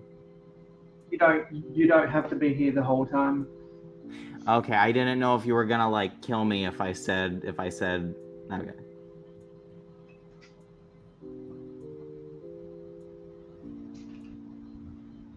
Yeah, when I say that From Blocks to Box is my co-host, that means every week. If I didn't find a co-host, I was gonna quit streaming.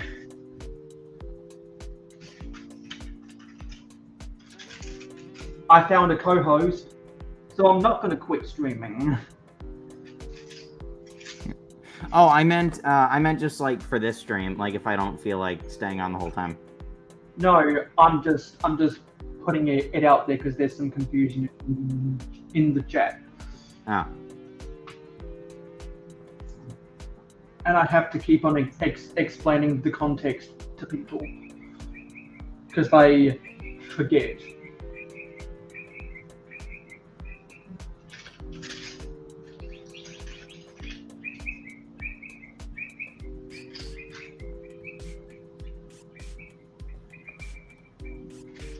This is more of a quiet stream just because I want to screen share me making a thumbnail and then we.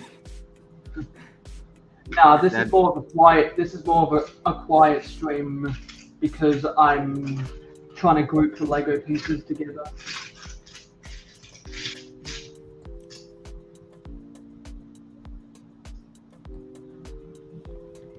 So, have you done anything noteworthy this week?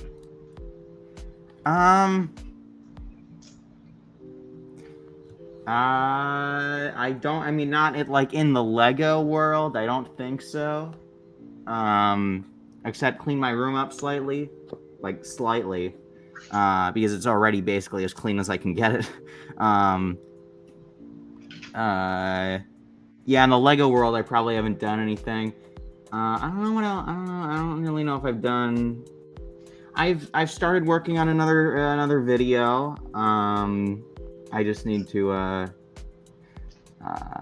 have the thumbnail done. I just need to I started working on the script. I just need to keep doing that. And yeah, I found some new thumbnail. I have a new thumbnail ideology to help with that. So that's good. I was able to revive my my newest video had like 140 something views and it was stuck there for a while, but then I changed the thumbnail and now it has 1.4k views. So I kind of gave that one a life. And then one of my favorite bands came back, and that was that. That's kind of what's happened this week, I think. That's a good question. Dave asks, "What's your opinion on Whatnot sellers selling backdoored minifigures from Mexico?" Personally, I don't care. I don't shop on Whatnot. They are so incompetent that they don't allow international sellers. If international sellers can't sell on Whatnot, I really don't give a shit about the platform. It's been known that people at the Mexico factory have been smuggling stuff out for years, and I just come to expect that any Lego historian knows that's been going on for a while, so there's no shock factor and anything to do with Whatnot. Because I cannot sell on Whatnot, I really don't give a shit. And whenever you try to and the so-called $10 coupons you can get by clicking on someone's affiliate link, those affiliate links only work for North American customers. So it's very anti-international, just like how Rakuten is very anti-international, but I'm still able to use Rakuten to get PayPal coupons. I can't get any benefit monetarily out of Whatnot, and I can't sell on Whatnot, so I really don't give a shit about Whatnot. Have you ever done anything with Whatnot? No. Somehow Whatnot got my info. Maybe from that time I tried to sign in and tried to delete my account that I don't even know if I made. But yeah, because every once in a while I get an email like MNR is going live. So, I mean, they know what I like, but like,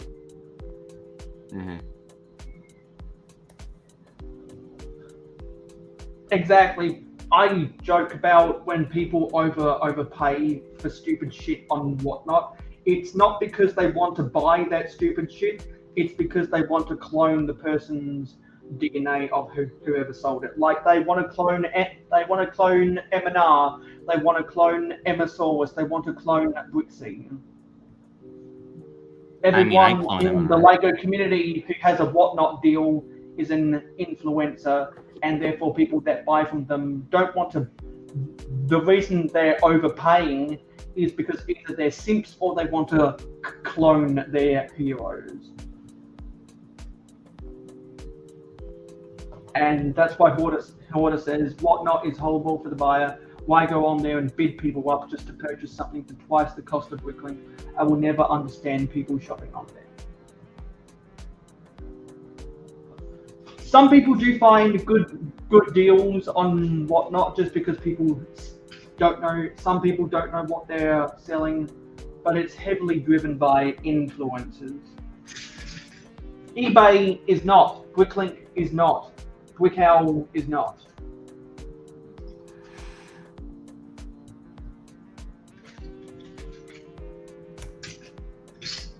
It's a very niche market.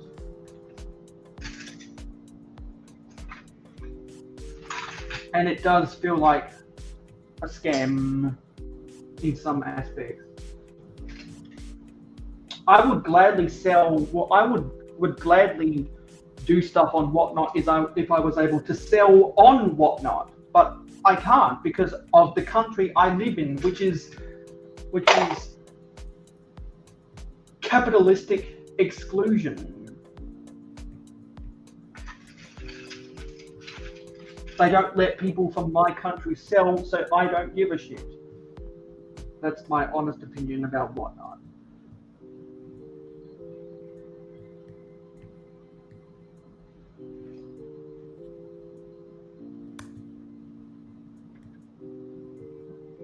And we were talking earlier about the medieval market village. Do you have any thoughts about that? Yeah, I started seeing the First Thoughts video this morning. I didn't finish it because I was at school, but it doesn't. Why is there just like why did they just like take a chunk of the Lionites castle and throw it in there? Like I get it's supposed to all go together, but like I don't know. It doesn't look like it doesn't look cohesive. I don't like it. That's what I like about it is there's continuity with the previous sets. No, I'm not saying that's a bad thing. I'm just saying like I don't know. It looks disjointed. It's like I don't know. It's good. I think if that was a separate set, an add-on set, that was maybe a gift with purchase, that might have been better. The whole set or the little extra Lionites castle? Yeah, the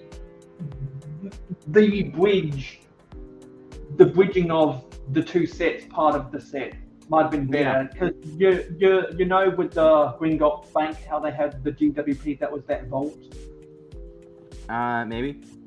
Like do something like that as a gift with purchase. Make it a $30 GWP with a threshold of. But then you can only connect them if you have it. Yeah.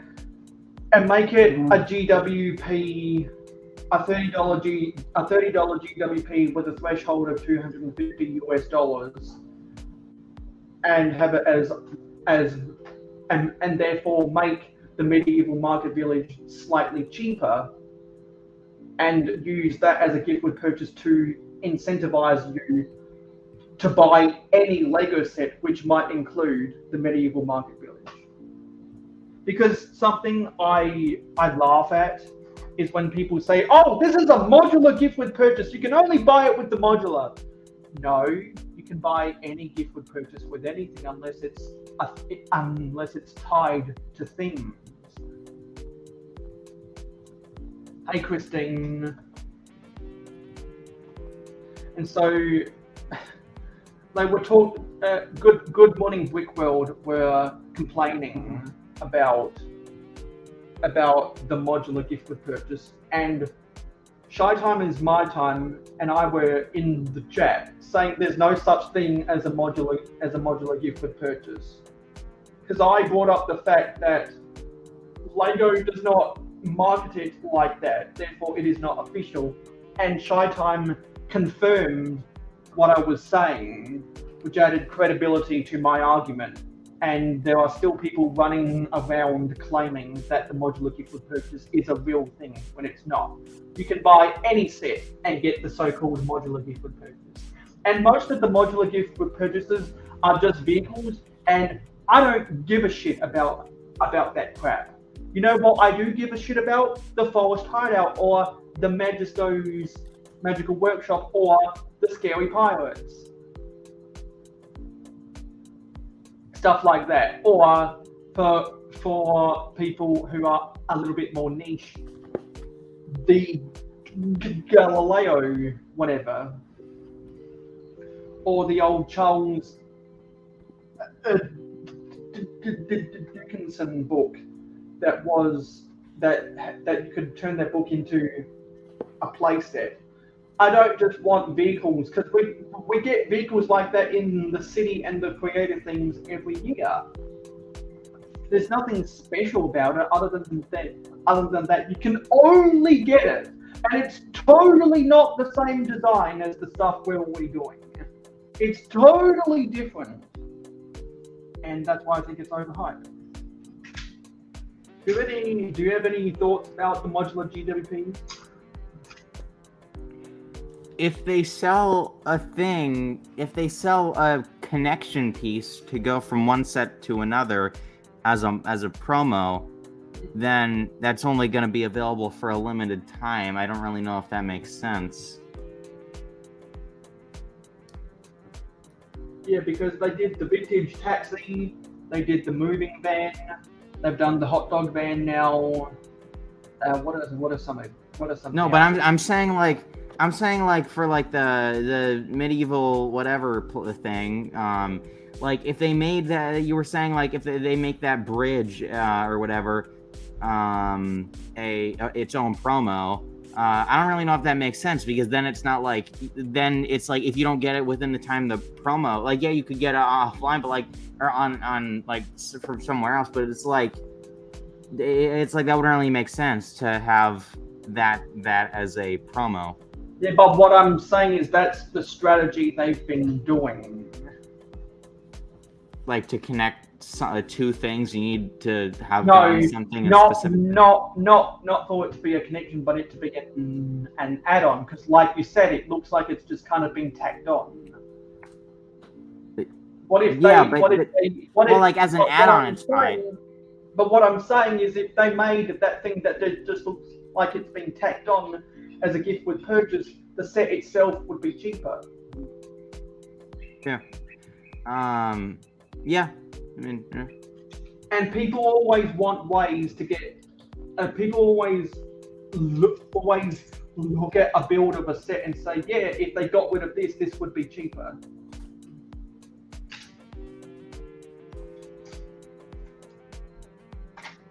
Like, you know how people complained about the old Assault on Hoth playset that incorrectly had the UCS tag on it, and people got upset with the set, not because it was a bad set, but because it had the UCS label on it.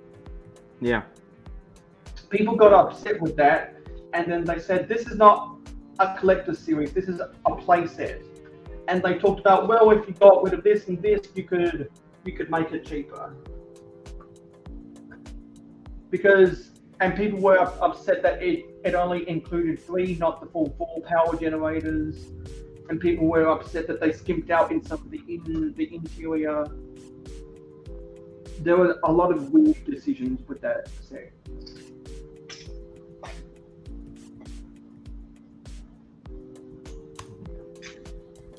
I think some people just complain for the sake of complaining. I never would have known. And I think that's no more so with the Lego Ambassador Network. People are kept up at night because they just want something to complain about. And it's like it's getting to the point where myself and some others are getting sick and tired of people complaining about LAN. If you don't like LAN, just shut up. You don't need to constantly tell everyone that, oh, I hate LAN, blah blah blah. We get it. Just shut the fuck up. There are things I don't like about LAN. Doesn't mean I have to talk about it every single day on social media.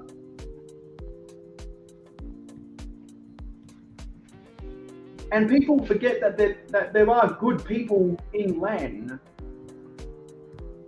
And not everyone who is in LAN only does stuff about LAN. Wixie even came out and said, while he's on probation, his entire channel is not dependent on LAN. Only half of it is. So if you bother to diversify your portfolio of different videos, of different video stuff, you can be in LAN and do stuff independent of LAN, i.e. your own stuff. And if you find a balance, I'm not going to complain. The only people I will complain about are people who only do stuff about LAN. But if you have a balance, I'm not going to complain.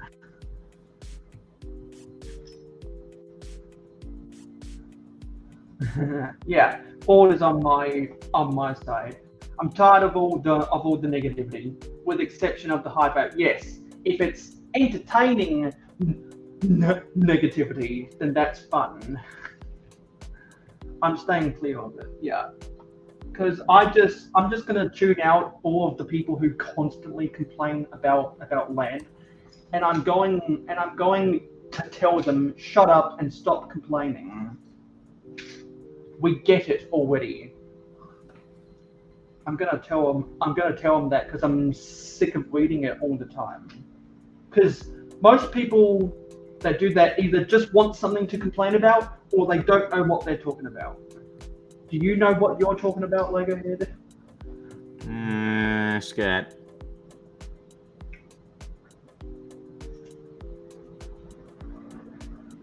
And whenever Lego Head gets quiet on a stream, you know that's because he's editing something. Playing Tetris or thinking about my personal stuff. No, yeah, I'm making a thumbnail and contemplating life. But I'm also listening, yeah. LAN. Is something about life getting you down? Kinda, yeah. Is it Corvus? No, he is quite the person.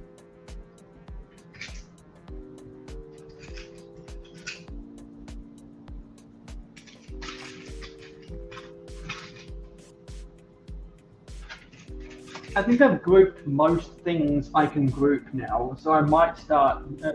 I might see if I can put some of this stuff on the interior. Because now that I've weeded through most of the big bricks, that I've got to decide what to do with. Now that I've weeded through all that, I can get to the small interior details. Yeah, and Porter says, I'm here for the love of the brick. I'm fine with criticisms from people about things they are correct, but once someone speaks their mind, can't we just move on?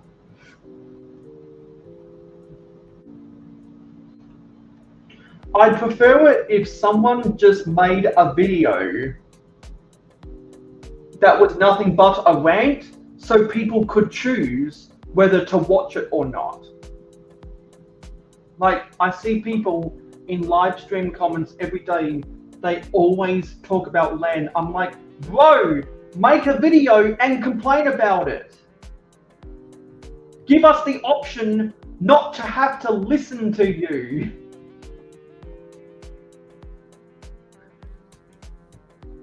And I don't mean to call anyone out, but if you go watch Pick and Bricks live streams or Hauling and Bowling live streams, you see a lot of people complaining about LAN. And I'm sure someone on the Hive stream coming up in half an hour will complain about LAN.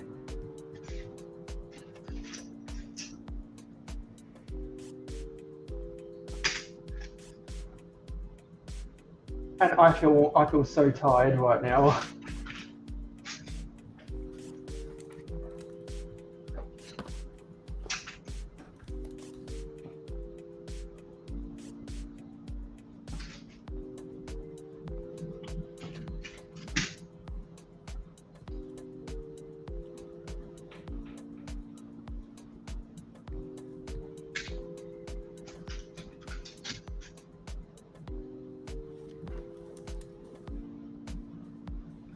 And it's getting kind of hot in the garage.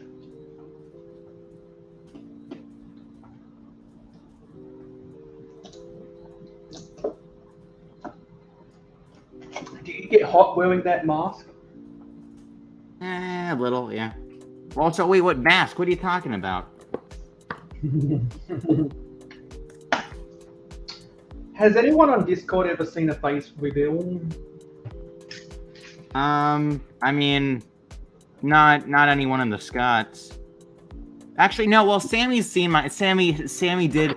There was a time where I did have the mask off for a little bit, and Sammy was there during that time, and he says he remembers my face very vividly. And B-Boy accidentally saw like up to my forehead on a Discord call one time, but he says he forgot my face by now.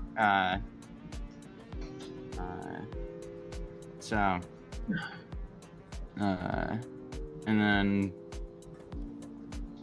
yeah, and there's like other like non-Lego, or I don't know. Oh yeah, I don't know.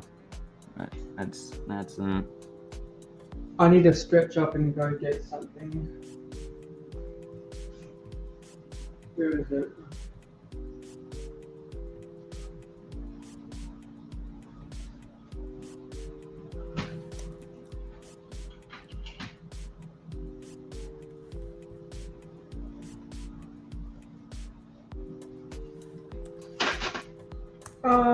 I forget where I put my classic space set.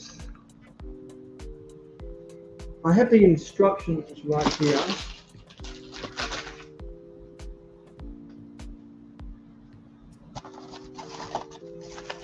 But I forget what I did with the bag of the pieces.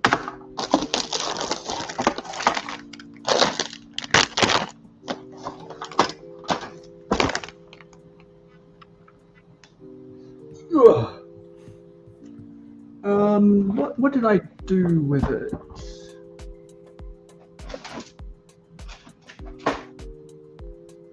Mayo dropping facts. I forget what he said.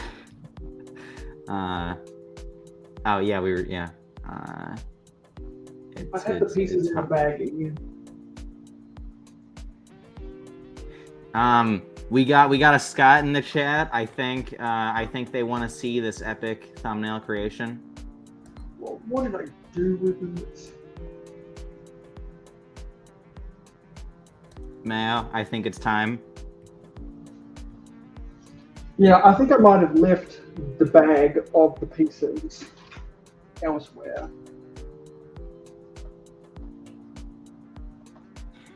So let me see if I can go and find it.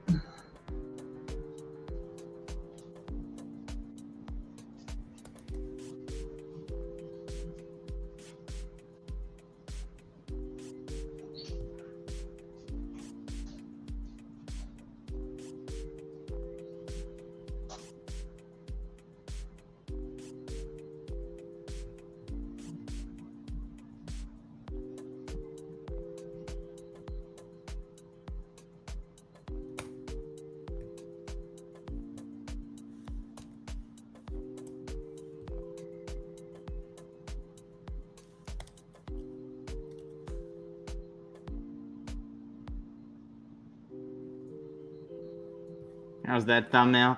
It's we're trying. So see, the problem is the problem like the text, you can see like the text is doing good. I mean, you can see, well, not in this one. It was doing better in the last one.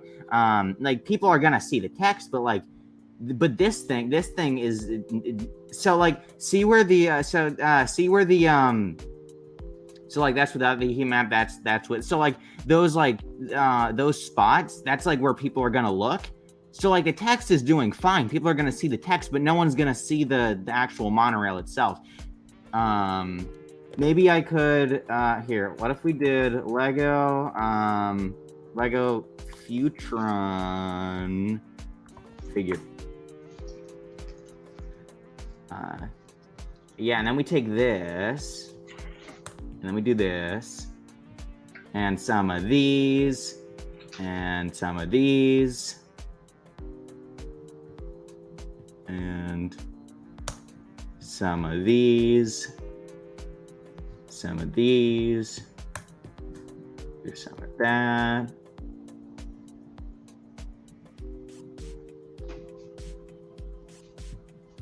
Then we take that one away. Take that one, and then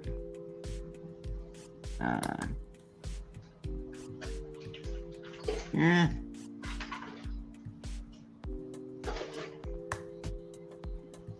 I mean, yeah, actually, no, that one works. I was wondering if, like, you would think, like, oh, it's a Futron video, but no, it's a Obia. I think that's fine.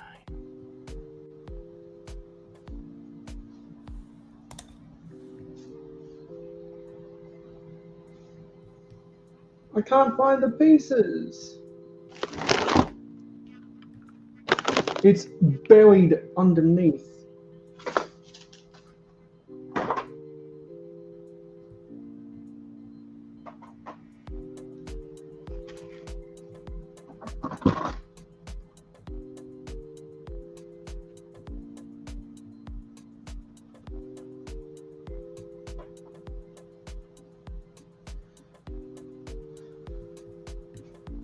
Also, for anyone who didn't know, I traded for the East Ferrari pit crew at Brickbench.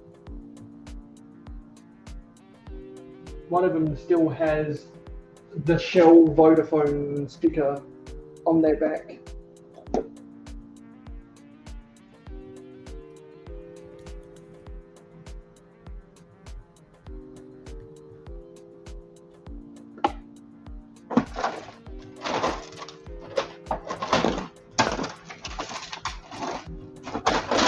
Yet the bags of those pieces are not there. I have no idea where they've gone.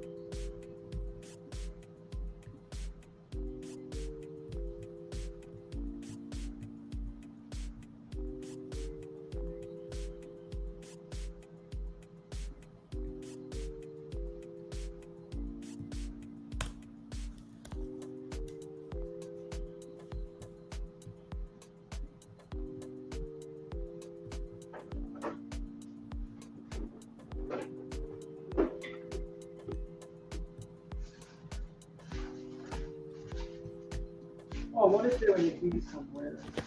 Beautiful, beautiful. Ah, this is beautiful. Ah, here they are.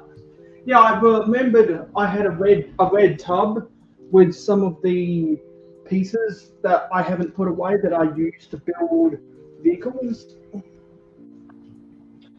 And here it is. Here's my bag of classic space pieces for set 6842. And since we've got 20 minutes until the end of this stream, and I've done... Wait until the end of the stream?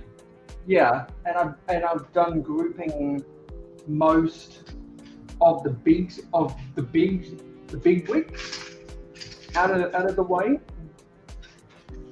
that I've got to decide what to do with on my daily vehicle. I think I've done a good job over the last 2 hours.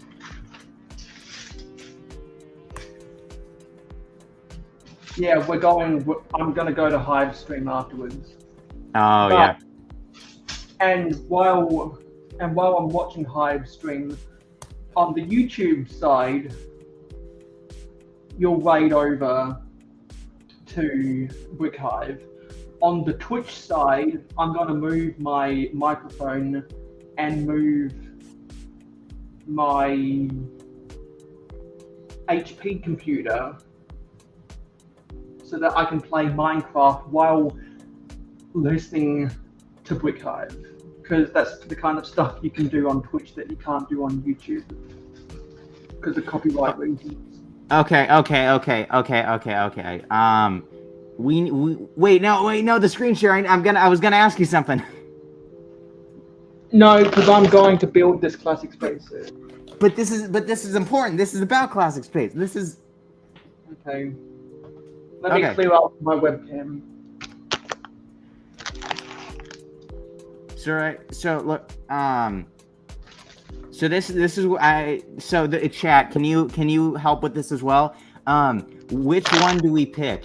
So if you see this, see this thumbnail has a lowercase h. That one has an uppercase, and now I think we should pick the second one because I mean, like, you can see the text, like see how much brighter the text gets once you do that.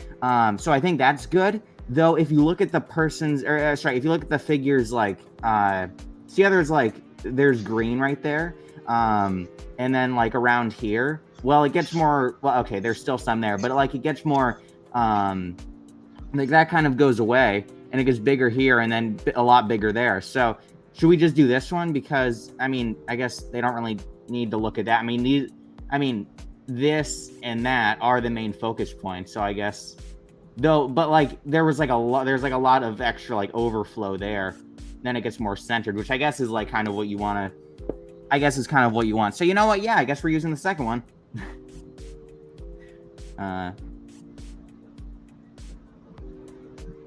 Yeah.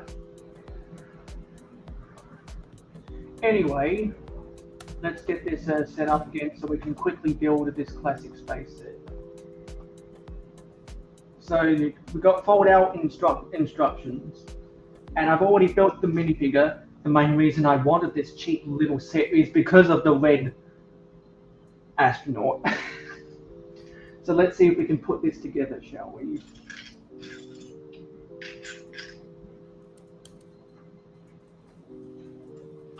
Because I don't think I've ever built a classic space set from the instructions. Oh, you're missing out on some of the fine things in life. I've only ever built Blacktron 2 and Ice Planet sets from instructions. So because this is 80s, not 90s, there's going to be different build techniques. Because this came out in 1981. And this one, and this, these studs don't have as good of a clutch. These are starting to lose some of their clutch power.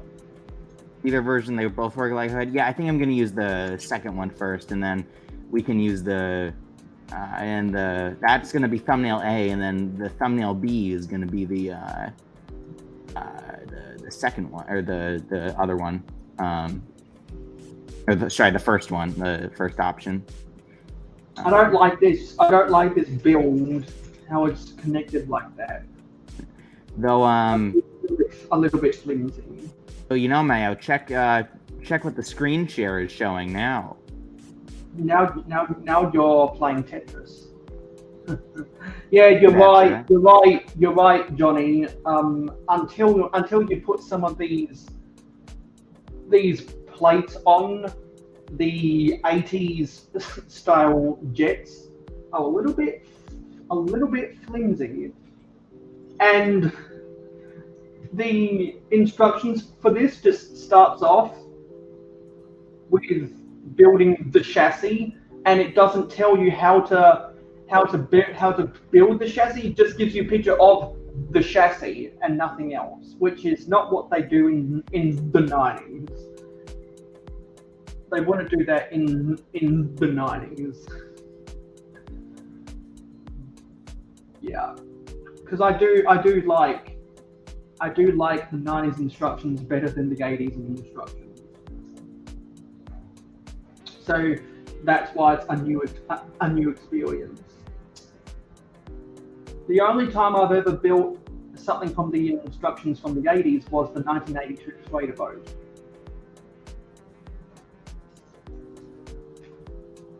and that is impossible to be built like that because it interferes with the black ladder.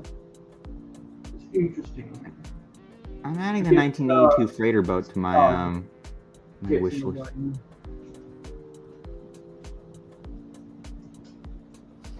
Yeah.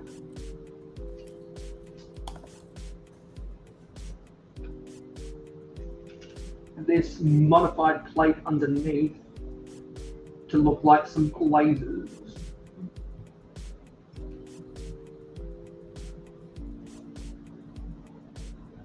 And the depth perception of these instructions aren't the greatest either. The depth perception, the depth perception is immaculate.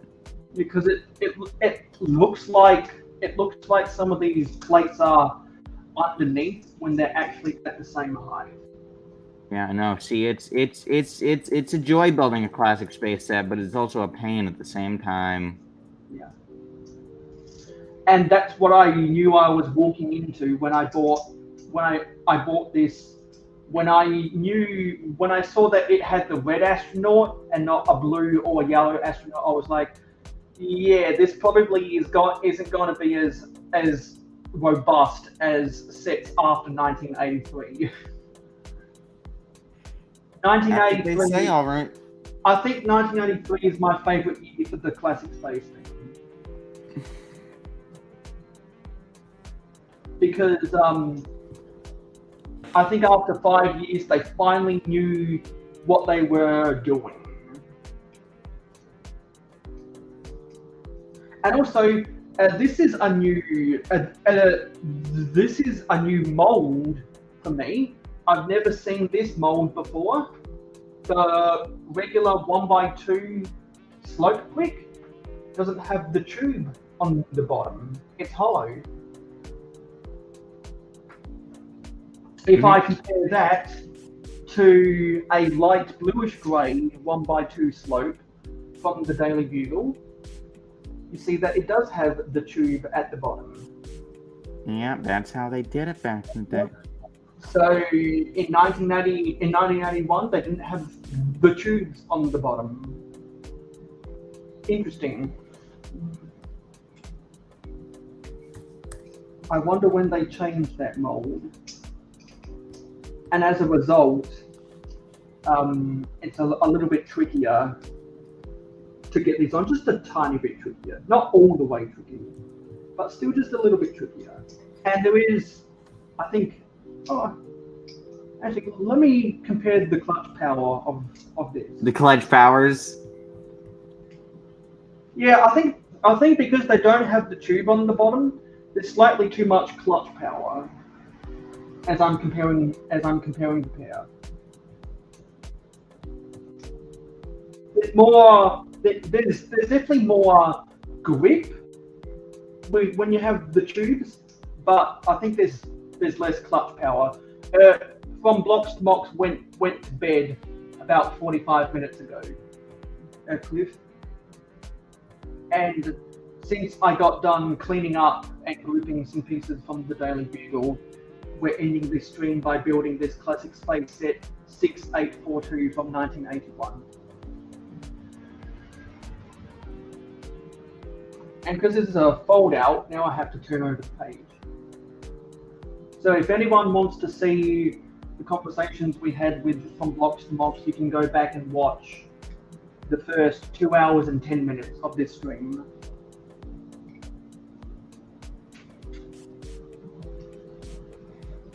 Now I have another thumbnail problem.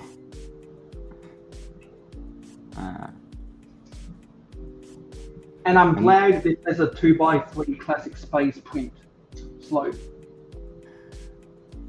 Are you gonna harvest it, Mayo, or are you gonna? No, I'm not gonna harvest it because it's good where it is. Thank you.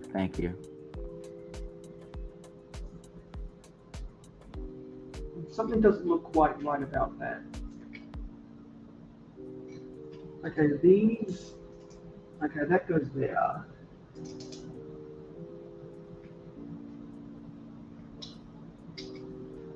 these black horns that were used as thrusters.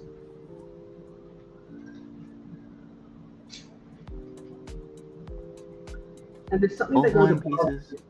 Okay. Oh yes, there's a 1x2 plate that goes there. Yes, exactly, Johnny. Which is why when he inquired about applying to be my co-host, I immediately granted him the job because we have good chemistry, and we share a lot of the same interests. Now we're just putting this stuff on the back, and this inverted, or this bracket goes at the back, then put this giant. Is that an Australian police car? With a thruster. Yeah. Well, I think it's an ambulance. No. I don't hear a lot of police sirens where I'm at. I'm also hear the ambulances and the fire engines.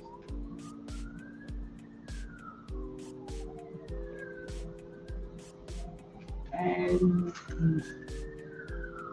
put these black antennas on. I'm guessing they could represent lasers, or they could I'm guessing they would represent lasers. And then this one goes up the top. This is probably for an antenna. And I've got my red astronaut around here, but I'm not gonna get it out.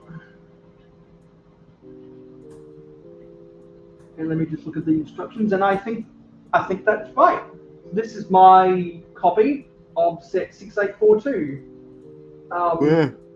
The instructions say printed in Germany by H.O.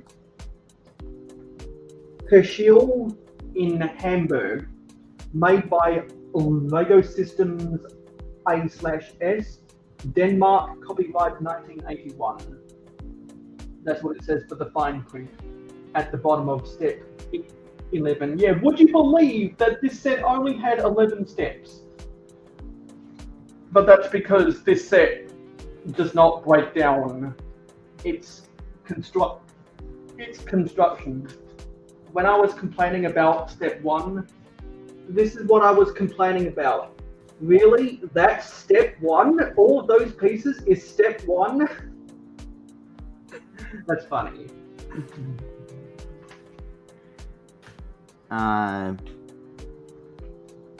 Yeah, Johnny G, it's the fuzz. They're trying to get Ryan for his early Lego sets. So now I'm going to put these instructions into a photo frame. And that's going. Is that what you do with your old instructions? Because that is something. Yeah, I put all of my instructions on a photo frame. You know what? We've got 10 viewers again. Thank you very much.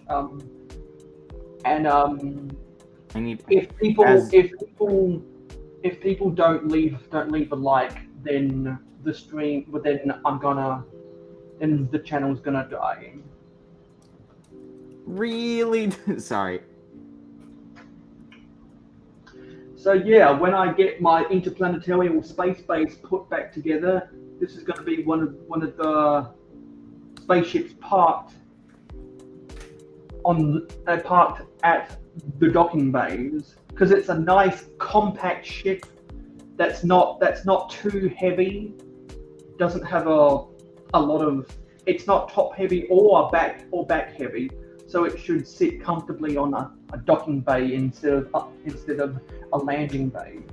I need to build more docking bays, kind of like how on the Death Star they have the docking bays for the Millennium Falcon and the TIE Fighters, etc. Wait, sorry, what you need? You need more docking bays, huh? Yeah, I need. When I rebuild my interplanetary space base mock, I need to build more docking bays for the smaller ships to get them off the ground, to get the bigger, heavier ships on the ground, because I don't have much ground space. need to get the smaller ships into aerial docking bays to conserve space.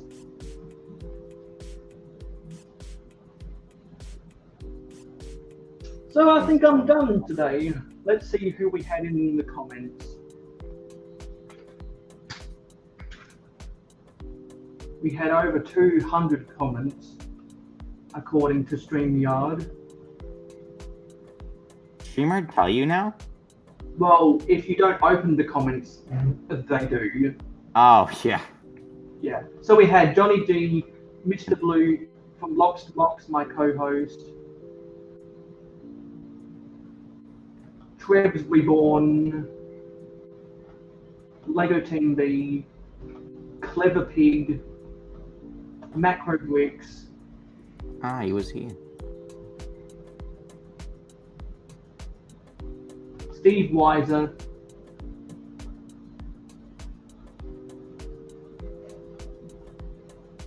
Wick Hive,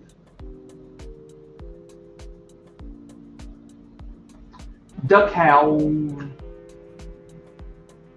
Gladiator Bricks Productions,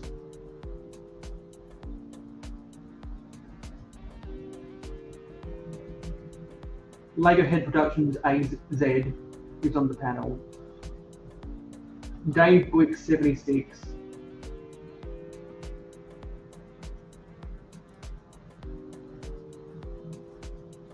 Hoarder 66, Christine Harper,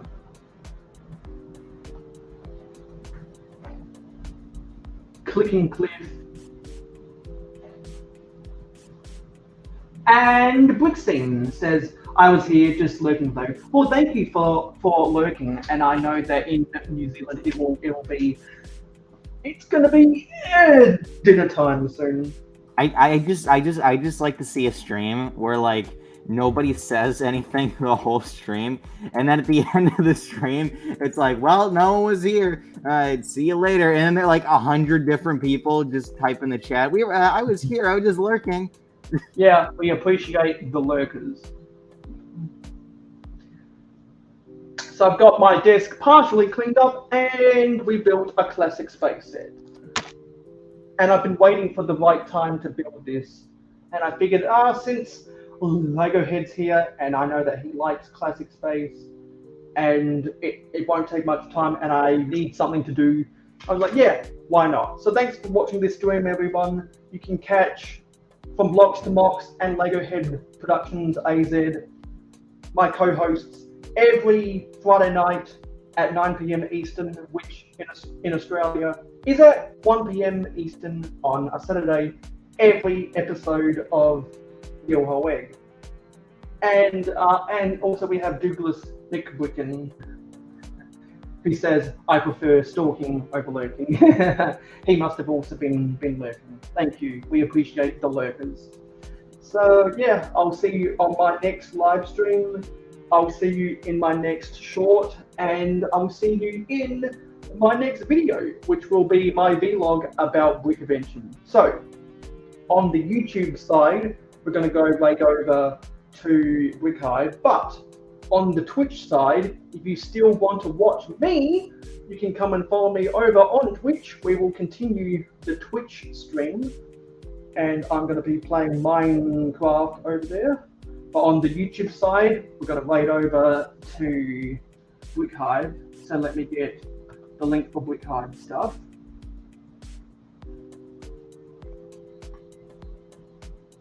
And if you want to continue following, if you want to continue watching this stream over on Twitch, there is a link for my Twitch in the description. I'm gonna go get the link for Hive's stream.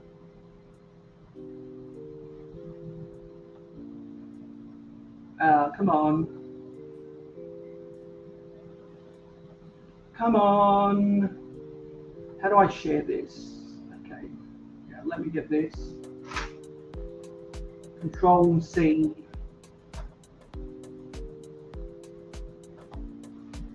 Go watch Hive. Control V. So everyone on the YouTube side, go right over to Brick Hive. If you want to continue watching me, head on over to Twitch. Links in the description. And where can we find you on social media? You can find the Lego Head Productions AZ on YouTube. Lego Head Productions AZ on YouTube, because for some reason people can't get it right. Anyway, see y'all next week in episode 31. Let me get the credits. Bye, guys! Thank you for supporting mayohosko Media. Your viewership is very important to us. Tell YouTube you Eric. like us by smashing the like button. Let your thoughts be known in the comments down below. Never miss out on any more Lego content from us by hitting the subscribe button and ringing the notification bell. Stay tuned for live streams every Friday night at 9 PM Eastern in North America. On Lego and Head Productions AZ on Sundays. The last Wednesday or Thursday of every month. If you like Minecraft and gaming streams, follow us on Twitch. If you like Lego building streams, Lego Head Productions AZ on YouTube Sundays. Every Saturday morning at 8 AM Eastern in North America. Gonna be building the 2023 Yavin 4 set next Sunday. That's gonna be something. Have fun with us on our Discord server. Friend us on Facebook and join the fan club group. For business inquiries, email I'll be us at, I believe, 11 o'clock, 11 a.m. EZ time. For special community perks, including Thinkindustry.gov, yes, great website. And early access videos. Become an investor today by pledging to us. A Swank Industries investor, yes. In the description. Watch this video recommended to you, or check out this playlist if you missed any previous videos. Industries of the same playlist, genre. yes. This has been mayohosko, and I am a fan of. This has been Lego Head. Hashtag AFOOL. And a class